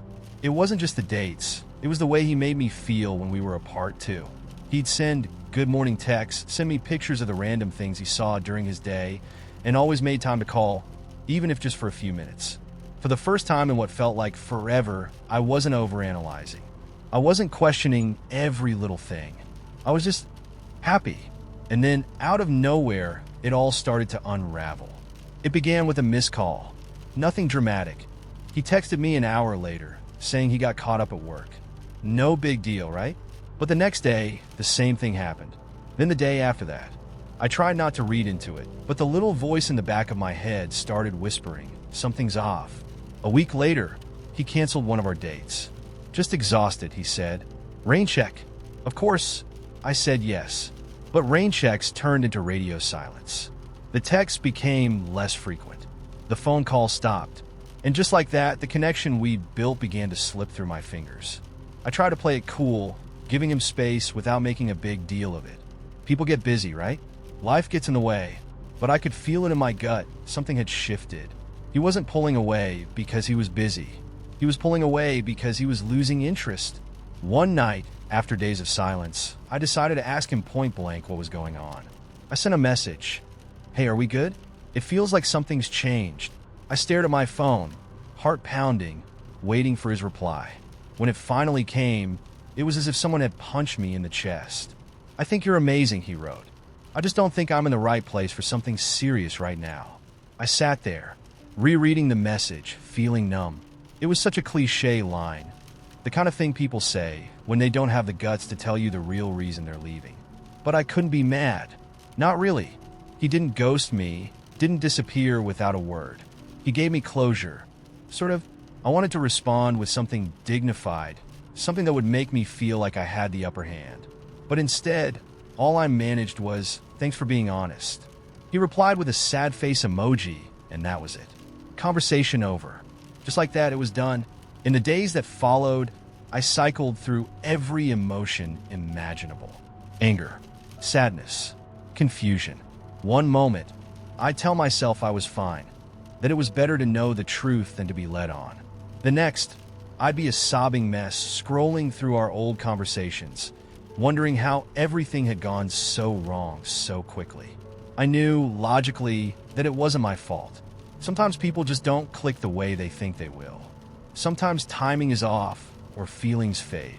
But logic doesn't make it hurt any less. It doesn't make you feel any less foolish for believing that maybe this time would be different. What made it worse was the way everything reminded me of him. The bar where we had our first date. The stupid gin jokes. The playlist he sent me, which I couldn't bring myself to delete. Every little thing felt like a knife twist, reminding me of what almost was. And the worst part? I still catch myself checking his social media. Not obsessively, just occasionally. Just to see if he's moved on. If he's happier without me. It's pathetic, I know. But closure is a tricky thing. Even when someone gives you an explanation, it never really feels like enough.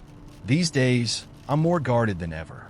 I've tried going on dates since him, but it's hard not to compare every new person to the version of him I first met.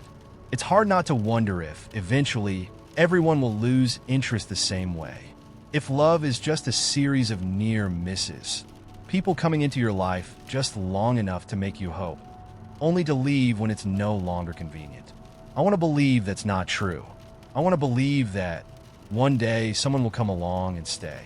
But the older I get, the harder it is to hold on to that hope. Every new disappointment chips away at it, bit by bit, until there's almost nothing left. Still, some stubborn part of me refuses to give up entirely. Because as much as I hate the pain that comes with dating, the ghosting, the mixed signals, the false starts, I hate the idea of giving up even more. So I keep trying, I keep hoping, I keep believing that maybe, just maybe, the next time will be different. Because what else can you do? I guess the moment it really hit me was when he stopped laughing at my jokes. That sounds stupid, I know, but it's the little things that get you. We used to joke about everything. Dumb things we saw online, inside jokes that didn't even make sense anymore but still made us laugh until our sides hurt. But then one day it just stopped. I'd say something goofy, expecting him to grin or at least chuckle, and instead, I'd get that empty, distracted look. Like he was physically there, but his mind was miles away. At first, I thought maybe it was just stress. Work had been rough for him, or at least that's what he kept telling me. So, I tried to give him space. I didn't push when he got distant, didn't complain when he stopped texting me throughout the day like he used to. But space has a way of growing between two people until it feels like a canyon, impossible to cross. The late nights started soon after. "Work's been crazy," he'd say, running a hand through his hair like the stress was killing him. But the weird thing? He never seemed tired. No matter how late he got home, he'd still have that strange energy, like someone who's living off excitement, not exhaustion. And then there was the smell. It wasn't perfume, nothing that obvious. But there was something different, something faint, like a scent you'd only notice if you were close enough to breathe it in. I couldn't place it, but it made my skin crawl. I remember the first time I asked him if everything was okay between us. We were lying in bed, the room dark except for the blue glow of his phone. I turned to him, trying to sound casual, even though my heart was pounding. "You've been distant lately. Is something going on?" He didn't even look away from his screen. "You're imagining things," he said, his tone flat, like I was annoying him just by asking. I rolled over, staring at the ceiling, feeling stupid for bringing it up. But the knot in my stomach tightened. That was the first time I really started to wonder if I was losing him. And then the weekend trip happened. He told me it was for work, some last-minute conference his boss wanted him to attend. I almost believed him, until I noticed that he was packing clothes he never wore to work. Fancy shirts, the ones he used to save for date nights with me. My chest tightened, but I didn't say anything. Instead, I smiled, kissed him goodbye, and told him to have a good trip. But the second the door closed behind him, I felt like I'd been punched in the gut. The next day, I called the hotel he said he was staying at, half hoping they'd confirm his story. They didn't. They told me there was no reservation under his name. I sat on the couch, phone still in my hand, feeling like the ground had been pulled out from under me. My head buzzed with questions, excuses I made for him in real time. Maybe his company booked it under a different name. Maybe it was a different hotel. Maybe I got it wrong. That night, I tracked his location. I'd never done that before. Never even thought I'd be that person. But desperation makes you do things you didn't think you were capable of. My hand shook as I pulled up the location sharing app we use for safety, telling myself I wasn't crossing a line. He wanted us to have it after all. I stared at the screen as the little dot pinged. Nowhere near the conference center he'd mentioned. He was hours away, in a city we had no reason to visit. A wave of nausea hit me, and I had to sit down just to keep from throwing up. I didn't confront him when he got back. I didn't even ask how the trip went. What was the point? I already knew the answer. Instead, I waited. I watched. I collected every little inconsistency, every unexplained absence, every time he smiled at a text, but wouldn't tell me who it was from. I thought maybe if I had enough proof, it would hurt less when the truth finally came out. Spoiler, it didn't. The night I found the proof, it wasn't even intentional. He'd gone to bed early, claiming he was exhausted, but I couldn't sleep. I was scrolling through Netflix, half watching a show, with his phone buzzed on the coffee table. I glanced over, not meaning to invade his privacy, but then I saw the message preview. Can't stop thinking about last night, Red Heart. My heart stopped. Everything around me, the room, the TV, the sound of rain outside the window, it all faded into static. I grabbed his phone without thinking, hands trembling as I unlocked it. The messages were right there, explicit, detailed, and worse than anything I could have imagined. I sat there for what felt like hours, rereading the same messages over and over again, hoping somehow they'd change. But they didn't. It was real. He'd been with someone else, someone who wasn't me. And the worst part, he didn't even try to hide it that well. He must have known I'd figure it out eventually. Maybe he was just waiting for me to do the hard part and leave. When he woke up and found me sitting there with his phone, the look on his face said it all. He didn't deny it, didn't even flinch. "I'm sorry," he said, in the kind of hollow voice that tells you they're not sorry at all. "I didn't mean for you to find out like this. That was it. No apology for what he'd done. No attempt to explain himself. Just sorry that I'd found out. I stood up, numb all over, and started packing a bag. He watched me, saying nothing. I think he knew there was nothing he could say that would fix it. The last thing I said to him before I walked out the door was, "I hope she was worth it." He didn't respond. Maybe she was. Maybe I never will be. It's been a few months now, and some days are better than others. I still catch myself wondering what I could have done differently, if there was some way I could have stopped it before it got this far. But deep down, I know the truth. If someone wants to betray you, they will. And it's not your fault. It never is. Now, when I look back, all I feel is relief. Relief that I'm no longer waiting for someone who wasn't coming home. Relief that I trusted myself enough to leave, even when it hurt like hell. And the next time someone tells me I'm being paranoid, I'll trust that little voice inside me. Because if I've learned anything, it's that the heart doesn't lie. You just have to listen. It was supposed to be a chill night, nothing special. Just me, my friend Jake, and a couple of other guys hanging out at his place. Jake's mom, Elena, was home, as usual. She always made herself scarce when we were around, staying in the kitchen or upstairs, giving us space to be idiots. Elena wasn't like the other moms in our circle. She had this elegance about her. Sleek black hair, sharp brown eyes, always well-dressed, even if she was just at home. There was this air of mystery to her, like she knew things we didn't, like she'd lived a life we couldn't even begin to understand. We joked about it sometimes, how Jake's mom was probably a spy or something in another life. But none of us ever made a serious move. It was understood Jake's mom was off limits. Period. At least that's what I thought. Until that night. It was a Friday, and Jake had knocked out early after a few beers. The other guys had already taken off, leaving me alone in the living room. I figured I'd crash on the couch and head out in the morning. That's when Elena appeared in the doorway, holding a glass of wine. "Still up?" she asked, giving me a small smile. "Yeah," I said, sitting up a little straighter. Just wasn't tired yet. She nodded and walked over, settling down on the couch beside me. Too close. Her perfume, something soft and floral, filled the air between us. "You know," she said, swirling the wine in her glass, "I'm glad you're still around. It's nice to have company every now and then." There was something in the way she said it, something that made the room feel smaller, more intimate. I shifted awkwardly, trying to remind myself that this was Jake's mom. "You've always been a good friend to Jake," she continued, her gaze lingering on me just a second too long. "And to me." I opened my mouth to say something, anything, but before I could, she leaned in and kissed me. It was so sudden, so unexpected that I froze. For a split second, I thought about pulling away, but then her hand slid to the back of my neck, and everything inside me just melted. I kissed her back. It wasn't a hesitant kiss. It was hungry, full of years of loneliness and longing.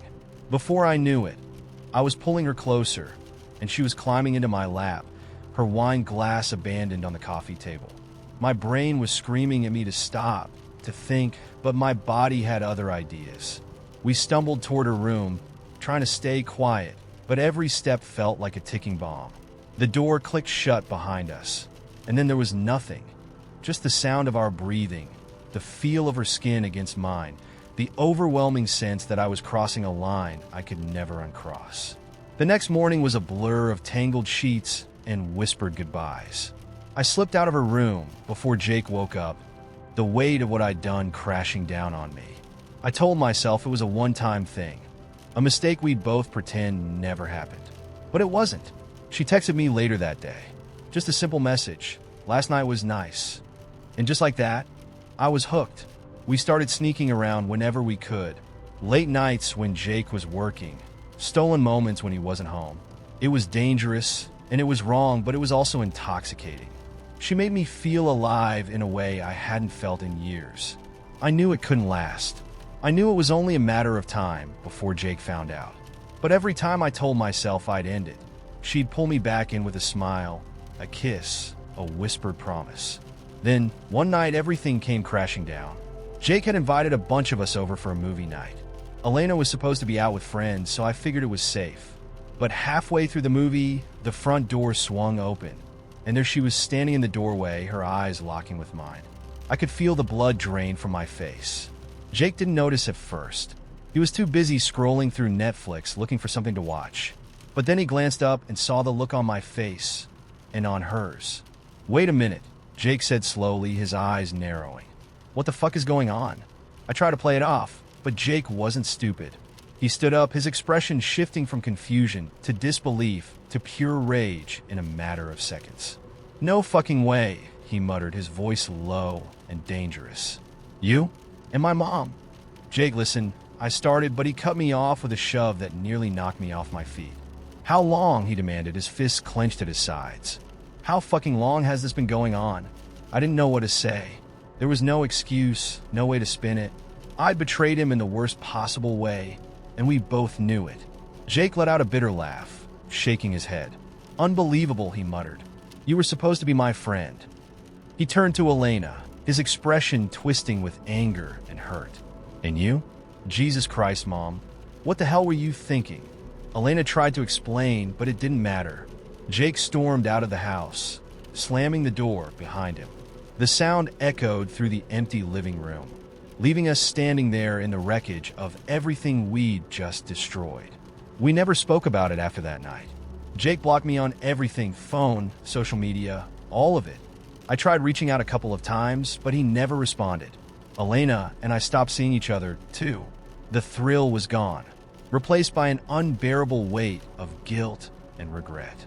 She sent me a message once, asking if I was okay, but I didn't have the heart to reply. It's been years now, and I still think about that night, about the moment I could have walked away, but didn't. About the friendship I threw away for a few fleeting moments of passion. Some mistakes? They haunt you forever. This one? It left scars.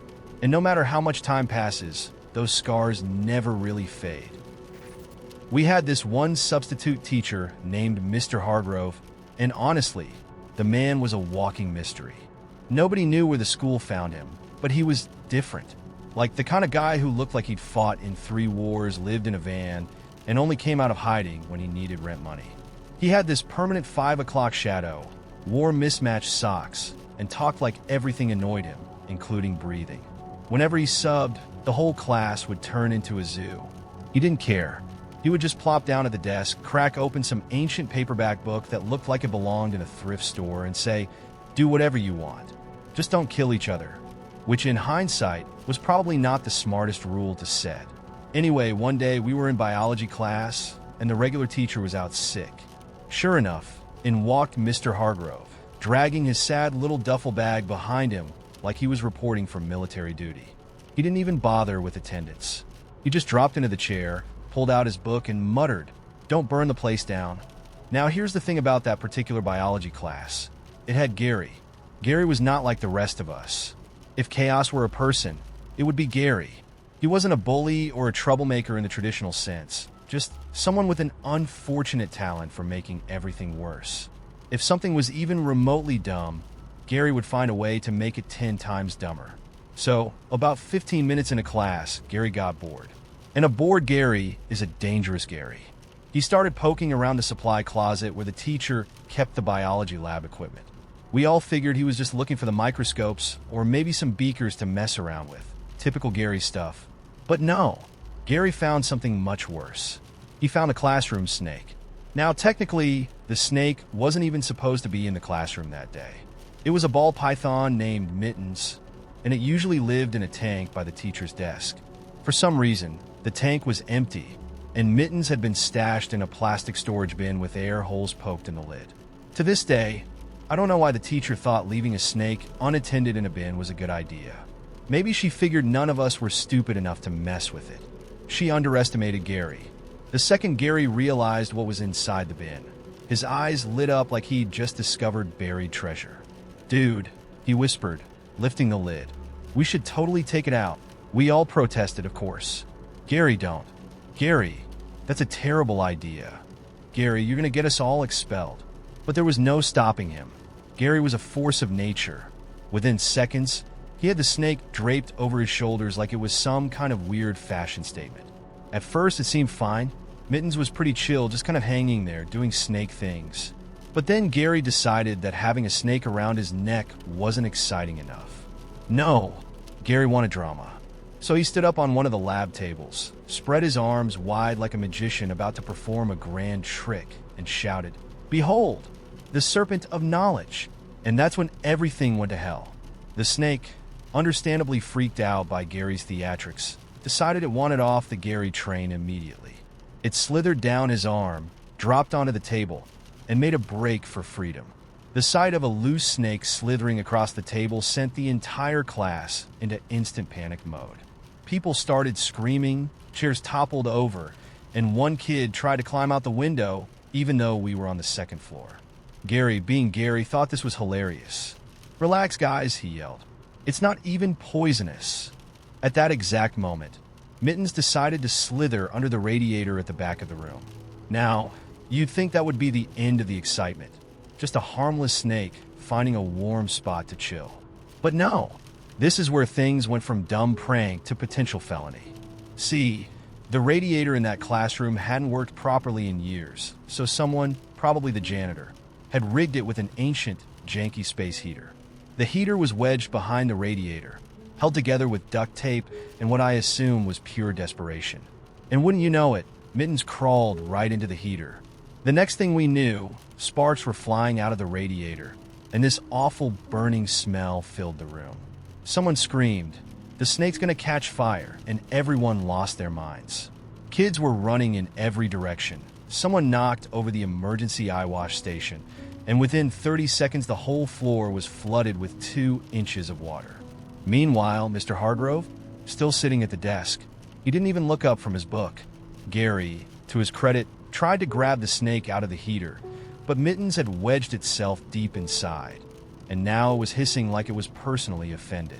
That's when Gary made a decision that will haunt me for the rest of my life. He turned to the nearest fire extinguisher, yanked it off the wall, and shouted, "I'll save him." Before anyone could stop him, Gary aimed the fire extinguisher at the radiator and let it rip. Foam everywhere. The entire room vanished in a cloud of white, choking mist. People were coughing, slipping, and screaming as the foam covered everything. Desks, windows, backpacks, and yes, Mr. Hargrove. I'll never forget the look on Mr. Hargrove's face when the foam cleared. He was sitting there completely covered from head to toe in white powder, still holding a stupid book like he'd just survived a nuclear blast. He blinked once, then twice. Finally, he looked around the room, sighed deeply, and muttered, "I should have gone into real estate." The bell rang 5 minutes later, and we all bolted out of there like we'd just escaped a crime scene. Gary? Suspended for a month. Mittens the snake? Somehow unharmed. The heater? Absolutely destroyed. But Mr. Hargrove? That man walked out of the classroom, never to be seen again. Some say he quit teaching that very day. Others claim he packed his duffel bag, got in his van, and just drove off into the sunset. All I know is that no substitute ever came back quite the same after Mr. Hargrove. And Gary? He became a legend. A few years back, my girlfriend Lily and I decided to take a weekend trip to this little lakeside cabin we'd rented online. It was one of those impulse ideas. City life was grinding us down, and we wanted to disappear into nature for a few days. The photos made it look perfect. A cozy little place tucked away in the woods with a dock stretching out into the water. No phone service, no Wi-Fi, just us, the lake, and a couple of bottles of wine. The drive out there was peaceful at first, just rolling hills and thick woods on either side of the road. But the further we drove, the more isolated everything felt. The houses got farther apart, and the road got narrower, turning into a gravel path about halfway through. I remember glancing over at Lily, who was fiddling with the radio, and saying, "This place is really out in the sticks, huh?" She just grinned. Exactly what we need. We arrived around dusk. The sun was dipping low, painting the lake with streaks of orange and gold. The cabin looked just like the photos, small but charming, with a porch that faced the water. It should have felt perfect, but as soon as we stepped out of the car, I felt this strange unease settle over me, like I'd stepped into a place I wasn't supposed to be. I tried to shake it off. It was probably just the unfamiliar quiet. No traffic, no people. Just the soft rustle of leaves in the breeze and the occasional splash of a fish breaking the surface of the lake. Lily, on the other hand, was completely relaxed, already dragging her bag toward the porch. Inside, the cabin smelled like cedar and wood smoke. There were a couple of cozy armchairs by the fireplace, a tiny kitchenette, and a lofted bed above it all. It was exactly what we'd signed up for, but that tight feeling in my chest wouldn't let go. I tried to ignore it, telling myself I just needed a drink to unwind. The first night passed without incident. We made dinner, drank too much wine, and sat on the dock under the stars. It was beautiful, quiet, serene, but even as I sat there with Lily, her head resting on my shoulder, I couldn't shake the feeling that we were being watched. I kept glancing over my shoulder at the dark line of trees behind the cabin, half expecting to see something. But there was nothing, just shadows. That should have been the first sign to leave. The next morning, I woke up to find Lily already outside on the dock, sipping coffee and watching the mist rise off the lake. I joined her, trying to convince myself that the strange feeling from the night before was just in my head. But as the day wore on, that unease only grew stronger. It was little things at first, a creak in the floorboards when neither of us was moving, the way the air felt thick inside the cabin, like it was pressing in on us. Then Lily mentioned something odd. She thought she'd heard someone walking outside the cabin in the middle of the night. I laughed it off, saying it was probably just an animal. But deep down, I knew there was something off about this place. That afternoon, we decided to take the rowboat out onto the lake. It seemed like a good way to clear our heads. We paddled out to the middle of the water and just drifted there for a while. The sun warm on our skin, the sound of the water lapping gently against the boat. And then we saw it. At first, it looked like a log floating near the edge of the lake, right where the water met the treeline. But then it moved, slowly, deliberately, just enough to make the hair on the back of my neck stand on end. It was a person, a man, standing perfectly still in the shallow water, half submerged. His clothes were dark and waterlogged, clinging to his body. I couldn't see his face. His head was tilted slightly downward, like he was staring at something under the surface. He didn't move, didn't make a sound, just stood there, waist deep in the water, as if he'd been waiting for something or someone. "Do you see that?" Lily whispered, her voice barely audible over the gentle splash of the oars. I nodded, my throat dry. We both sat frozen, watching him. He didn't react to us, didn't acknowledge our presence at all. It was as if we didn't exist to him. Or worse, like he knew we were there but didn't care. "Let's go back," I muttered, my hands gripping the oars tighter than I realized. Lily just nodded, her face pale. We rowed back to the dock in silence, every splash of the oars sounding too loud, too sharp. I kept glancing over my shoulder, expecting to see the man following us, but the shoreline was empty by the time we reached it. No sign of him, just the stillness of the lake and the oppressive quiet of the forest. We spent the rest of the day inside the cabin, doors locked, windows shut tight. Lily tried to convince me, and maybe herself, that it was just some local, maybe fishing or messing around. But we both knew that wasn't true. There was something wrong with him. Something deeply, deeply wrong. That night, the knocking started. It was soft at first. A gentle tap, tap, tap on the front door, barely loud enough to hear. I sat up in bed, heart pounding, straining to listen. Then it came again, louder this time. Talp, talp, talp. Lily sat up beside me, her eyes wide with fear. "What the hell is that?" she whispered. I shook my head, too scared to answer. We both sat there, frozen, listening as the knocking moved from the front door to the windows to the back door and then to the walls, as if someone was circling the cabin, tapping as they went. I grabbed my phone, but of course no signal. No Wi-Fi. No way to call for help. We were completely cut off. The knocking stopped for a moment, leaving a suffocating silence in its wake. Then, just as I thought it might be over, we heard something even worse. The sound of the front doorknob turning slowly, as if someone on the other side was testing it. Lily grabbed my arm, her nails digging into my skin. "What do we do?" she whispered, her voice trembling. I didn't have an answer. I just knew we couldn't stay there. "Get your shoes," I whispered back. "We're leaving.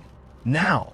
We didn't pack anything, just grabbed our keys, threw on our shoes, and bolted out the back door.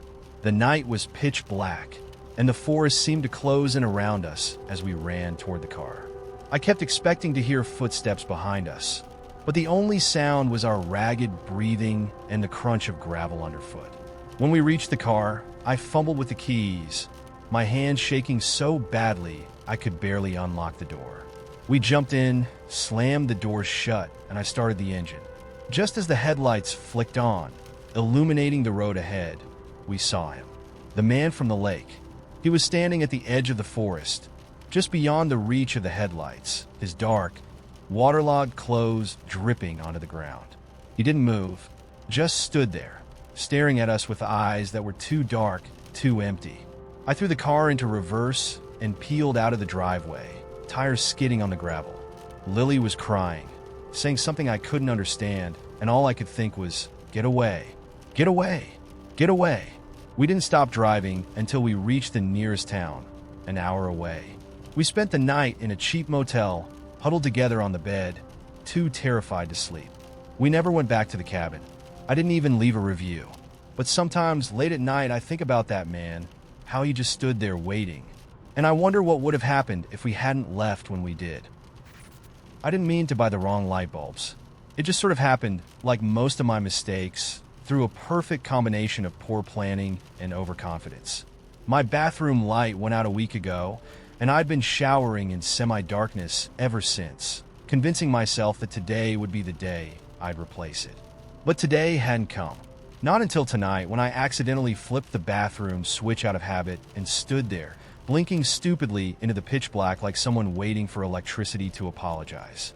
"All right, that's it," I muttered to myself, grabbing my keys and jacket like I was about to embark on a heroic quest. The hardware store was one of those big fluorescent nightmares open late, which I appreciated in theory but hated in practice. I wandered in, the place mostly empty except for a couple of tired employees who looked like they wanted to close early. The light bulb aisle stretched out in front of me, endless and overwhelming. Warm white, daylight, LED, soft glow, dimmable, wattage that ranged from intense interrogation room to romantic dinner for two. How did buying a light bulb become so complicated? There was a time when you just grabbed a 60-watt bulb and called it a day, but now it felt like I was solving a puzzle with no solution. I picked up a box labeled Daylight LED and tried to read the description, but it felt more like a math problem. 800 lumens? 9.5 watts? I stared at the numbers as if they might spontaneously arrange themselves into something I understood. A man in a red apron walked by, probably sensing the lost look on my face. "Need help with anything?" he asked, in a voice that suggested he really hoped I didn't. "No, I'm good," I lied, clutching the box like it was a lifeline. He nodded knowingly and left me to my fate. I grabbed the bulbs, hoping I'd chosen something close to what I needed, and headed to the self-checkout because human interaction felt like too much effort at that hour. On my way out, the automatic doors opened a half-second too late, making me awkwardly shuffle in place like a mime trapped in an invisible box. Back home, I climbed onto the sink, twisting the old bulb out of its socket with the confidence of someone who definitely knew what they were doing. I popped in the new one, flipped the switch, and immediately felt like I'd been teleported to the surface of the sun. The light wasn't just bright. It was aggressive. Daylight? More like surgical lighting for a team of brain surgeons. My bathroom, which once had a cozy yellowish glow, now looked like a sterile laboratory. Every flaw in the mirror was suddenly magnified. Pores, stray eyebrow hairs, toothpaste smudges. I squinted at myself, horrified, as if the light had somehow unlocked HD resolution for real life. "Absolutely not," I said out loud, as if the bulb needed to know it had failed me. I tried to convince myself it wasn't that bad. Maybe I'd get used to it. Maybe it was just different, and I was resistant to change. But after 2 minutes under that unrelenting glare, I felt like I was being interrogated by the FBI. There was no way I could live like this. The bulb had to go. I twisted it back out, burning my fingertips in the process because apparently these new bulbs get just as hot as the old ones, and dropped it onto the counter. I glared at it like it had personally betrayed me. What kind of sadist designs lighting like this? Who buys this on purpose? For a moment, I considered showering in the dark for the rest of my life. It seemed easier than figuring out the light bulb situation, but I knew I couldn't avoid it forever. Tomorrow, I'd have to go back to the hardware store admit my defeat, and buy something labeled soft white or gentle glow. Anything that didn't make me feel like I was on trial. I climbed down from the sink, switched off the offending light, and stood there in the dim hallway, trying not to feel too defeated by a light bulb. It was such a stupid, small thing, but somehow that stupid, small thing felt like a metaphor for everything in my life lately. Plans that didn't quite work out, solutions that only made things worse, good intentions ruined by bad execution. I wandered into the living room, flopping onto the couch with the kind of sigh reserved for people who've made bad choices and know it. My phone buzzed with a notification, a reminder that rent was due in 2 days. Of course it was, because when it rains, it pours. And sometimes it pours under unforgiving LED lighting. I thought about calling someone just to complain, maybe vent a little about how life was just one big game of whack-a-mole with inconveniences. But who do you call to talk about a light bulb? It felt too ridiculous to bring up. Instead, I sat there scrolling through social media, hoping the endless stream of memes and vacation photos would distract me. But the more I scrolled, the more it felt like everyone else had their lives perfectly lit, while I was stuck fumbling in the dark. Eventually, I gave up, tossed my phone aside, and stared at the ceiling. It was quiet, one of those heavy, late-night silences that makes you feel like the last person awake in the world. I thought about the bulbs sitting uselessly in the bathroom and wondered why something as simple as light could feel so complicated. After a while, I dragged myself off the couch and into the kitchen. I poured a glass of water, leaned against the counter, and let the cool stillness settle into my bones. It wasn't much, but it was enough for the moment. Because that's the thing no one tells you about adulthood. Sometimes the wins are really small. Sometimes it's not about fixing everything, just surviving the little annoyances without completely falling apart. It's not glamorous, but it's real. And tomorrow? Tomorrow I'd buy the right light bulbs. Or I wouldn't. Either way, the world would keep turning and I'd figure it out. Eventually. The call came just after midnight, waking me out of a dream I couldn't remember. At first, I thought it was an alarm, the shrill buzz of the ringtone too sharp in the dark. I fumbled for my phone on the nightstand and squinted at the screen. It was Leah, my sister. We hadn't talked in months, except for a few strained texts about Mom's birthday and the occasional family group chat that no one ever responded to. So, for her to call me in the middle of the night?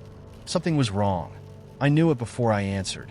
"Hey," I said, my voice thick with sleep. "What's going on?" There was a pause on the other end, long enough to make my heart start racing. When she finally spoke, her voice was low, careful, like she was holding something fragile. "It's Dad." That was all she had to say. I sat up in bed, rubbing a hand over my face. "What happened?" "They found him," she whispered. "He's gone." For a moment, the words didn't make sense. Found him? Gone? I tried to piece it together, but my mind was still foggy, still stuck in the hazy space between sleep and panic. "Gone," I repeated dumbly.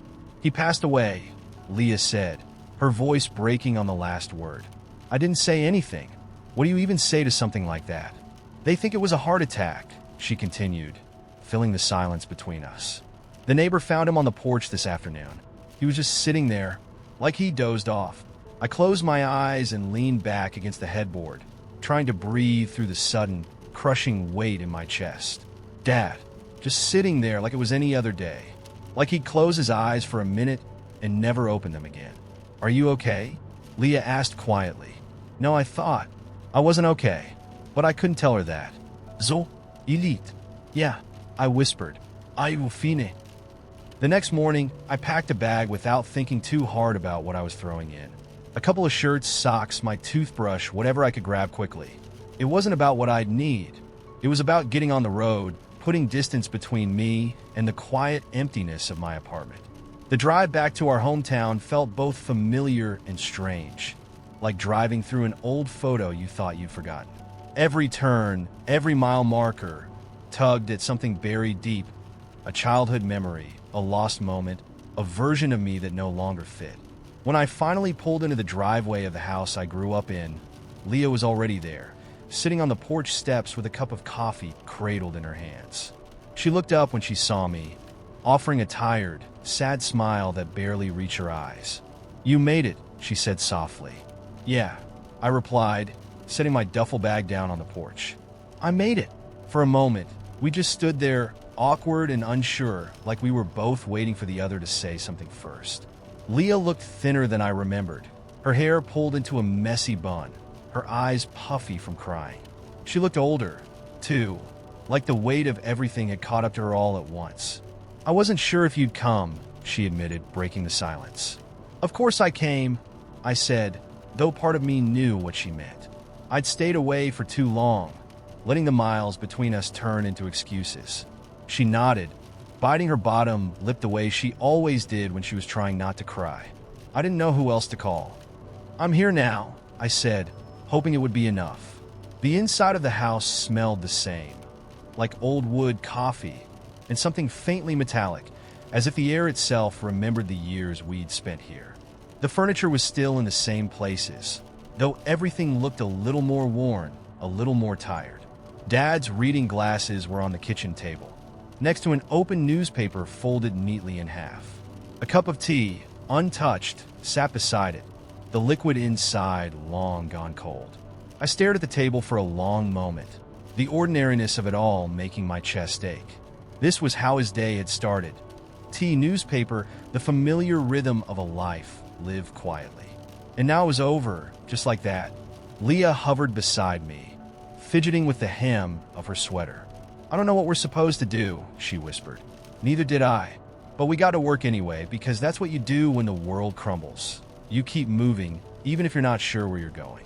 We started with the living room, sorting through the things Dad had left behind. It felt strange going through his stuff like this, deciding what to keep, what to donate, what to throw away.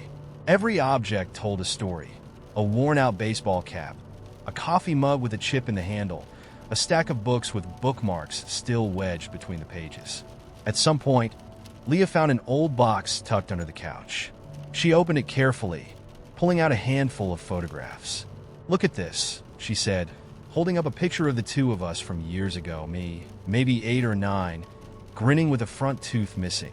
Leah's standing beside me, her arms slung casually over my shoulder. I took the photo from her, my thumb tracing the edges of the paper.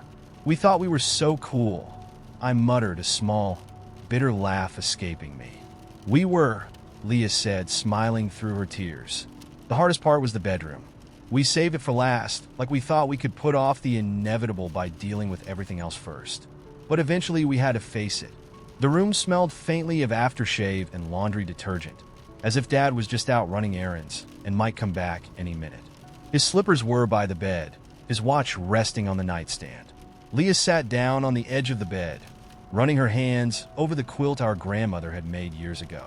"He always kept this on no matter how hot it got," she said, her voice breaking. I sat down beside her, the silence between us heavy but not uncomfortable. For a moment, we just sat there, two grown-up kids in the room where we used to sneak in to watch cartoons when we weren't supposed to. "We'll get through this," Leah whispered, more to herself than to me.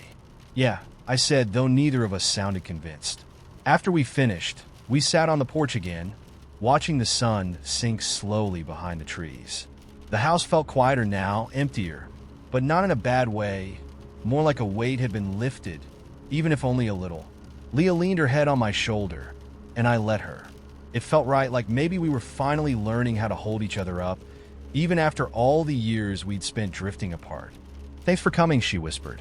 "I wouldn't have missed it," I said, and this time I meant it. We stayed like that until the stars came out, sitting together in the stillness of a night that felt too big for words. There was so much left unsaid between us, but maybe that was okay.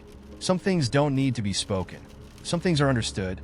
And as I sat there with Leah, the cool night air wrapping around us, I realized that this being here together was enough. It began like so many of these nights do, with a promise I made to myself. Just go out, have fun, and don't overthink anything. I was already teetering on the edge of burnout from work, but when my best friend invited me to her cousin's party at some trendy loft downtown, I figured, why not? A few drinks, some good music, and maybe a chance to blow off steam. I wasn't expecting much. I certainly wasn't expecting him. He caught my eye the moment I walked in. Tall, with that scruffy, almost careless look that makes it seem like he woke up 5 minutes before the party and somehow still managed to look cool. His shirt was half-buttoned, his hair a little wild, and he had this easy way about him, like he was completely at home in a room full of strangers. I don't know what it was. Maybe the way his eyes met mine and held just long enough to send a message, or the lazy grin that spread across his face when I smiled back. Whatever it was, I knew, without a doubt, that this night was going somewhere. I wasn't in the mood for playing coy. I made my way over, and the conversation clicked instantly, like we were two old friends catching up after years apart. He was funny, not in an over-the-top way, but in that subtle, dry way that sneaks up on you and makes you laugh before you even realize why. And he flirted with a kind of confidence that felt dangerous, like he knew exactly how to say just enough to keep me wanting more. We spent the whole night in our own little bubble, lost in the kind of chemistry that makes the rest of the room disappear. I didn't even notice when my friend left, and by the time someone suggested tequila shots, it felt like a formality. We were already past the point of no return. An hour later, we were tangled up in the back of an Uber, his hands sliding under my jacket like he couldn't stand the idea of waiting until we got to his place. I kissed him with a kind of reckless abandon that felt both thrilling and inevitable, like every decision I'd made that night had been leading to this exact moment. I knew it wasn't smart. I knew I'd probably regret it in the morning. But in the moment, it felt like the most natural thing in the world. His apartment was small and cluttered, the kind of place that belonged to someone who was used to being on the move. Half-unpacked suitcases, clothes draped over chairs, and books stacked precariously on every flat surface. I barely noticed. We were kissing before the door even closed, stumbling toward his bed in a blur of laughter, hands, and stolen breaths. The sex was good. Better than good, actually. It had that messy, spontaneous energy that only happens when two people don't know anything about each other except how badly they want to be there in that moment together. And for a while, it felt perfect, like all the things that didn't make sense in my life had suddenly clicked into place, even if just for a few hours. But perfection always has an expiration date. I woke up sometime around dawn, disoriented and tangled in his sheets, the weight of his arm draped lazily over my waist. For a second, I lay still, trying to convince myself that I could stay like this, that I could pretend, just for a little while longer, that this was something real. But the moment passed, as it always does, and reality crashed in like a wave. I stared up at the ceiling, the thrill of the night, before dissolving into a strange, aching emptiness. I'd been here before, too many times, if I'm being honest. The pattern was always the same. The excitement, the connection, the fleeting sense of freedom, followed by the cold, hollow aftermath. I knew what would happen next. He'd wake up, we'd exchange a few awkward words, maybe pretend that we'd grab coffee or see each other again. But we wouldn't, because that's not how these stories go. These nights aren't built to last. They're built to burn bright and fast, leaving nothing behind but a pile of clothes on the floor and a gnawing sense of loss. So I slipped out of bed as quietly as I could, gathering my clothes in the dim light like some kind of thief. My dress from the night before felt ridiculous in the harsh morning light, and I cringed as I pulled it over my head, wishing I could disappear into the floor. He stirred as I reached for my shoes, blinking sleepily in my direction. "You leaving?" he mumbled, his voice rough from sleep. "Yeah," I whispered, trying to smile. "I've got some stuff to do this morning." It wasn't a lie, but it wasn't the whole truth either. He nodded, rubbing a hand across his face, and gave me that lazy grin I'd found so charming the night before. "All right, take care." And just like that, it was over. The walk to the curb felt longer than it should have, the early morning air biting against my skin. I wrapped my coat tighter around me, trying to shake the cold, but it clung to me like the regret I hadn't fully admitted to yet. The Uber ride home was a quiet kind of torture, the driver humming along to a song I didn't recognize while I stared out the window, lost in my thoughts. I tried to tell myself it was fine, that it was just one night, no big deal. But the truth sat heavy in my chest, a weight I couldn't ignore. It wasn't just about him. It never is. It was about the pattern, the cycle I kept repeating, hoping that one day the outcome would be different. Hoping that one of these nights would finally lead to something more. But they never did. And maybe they never would. I got home, kicked off my shoes, and crawled into my own bed without even bothering to change. The sheets felt cold and unfamiliar, and I lay there, staring at the ceiling, feeling more alone than I had in months. I wish I could say I'd learned my lesson, that I'd sworn off casual hookups for good. But the truth is I haven't. I still go out, still flirt, still let myself get swept up in the moment when the opportunity presents itself. Because in those moments, it's easy to believe the lie that this time will be different, that this time will mean something. But it never does. And maybe that's the hardest part. Not the mornings after, or the awkward goodbyes, or even the gnawing sense of emptiness that follows. It's the hope, the tiny, stubborn part of me that keeps believing, against all logic and experience, that one of these nights will finally be the one that changes everything. But until then, all I can do is live in the space between the thrill of the moment and the reality that follows, between what I want and what I can actually have. And maybe someday I'll figure out how to make peace with that. But for now, I'm just trying to get through the mornings.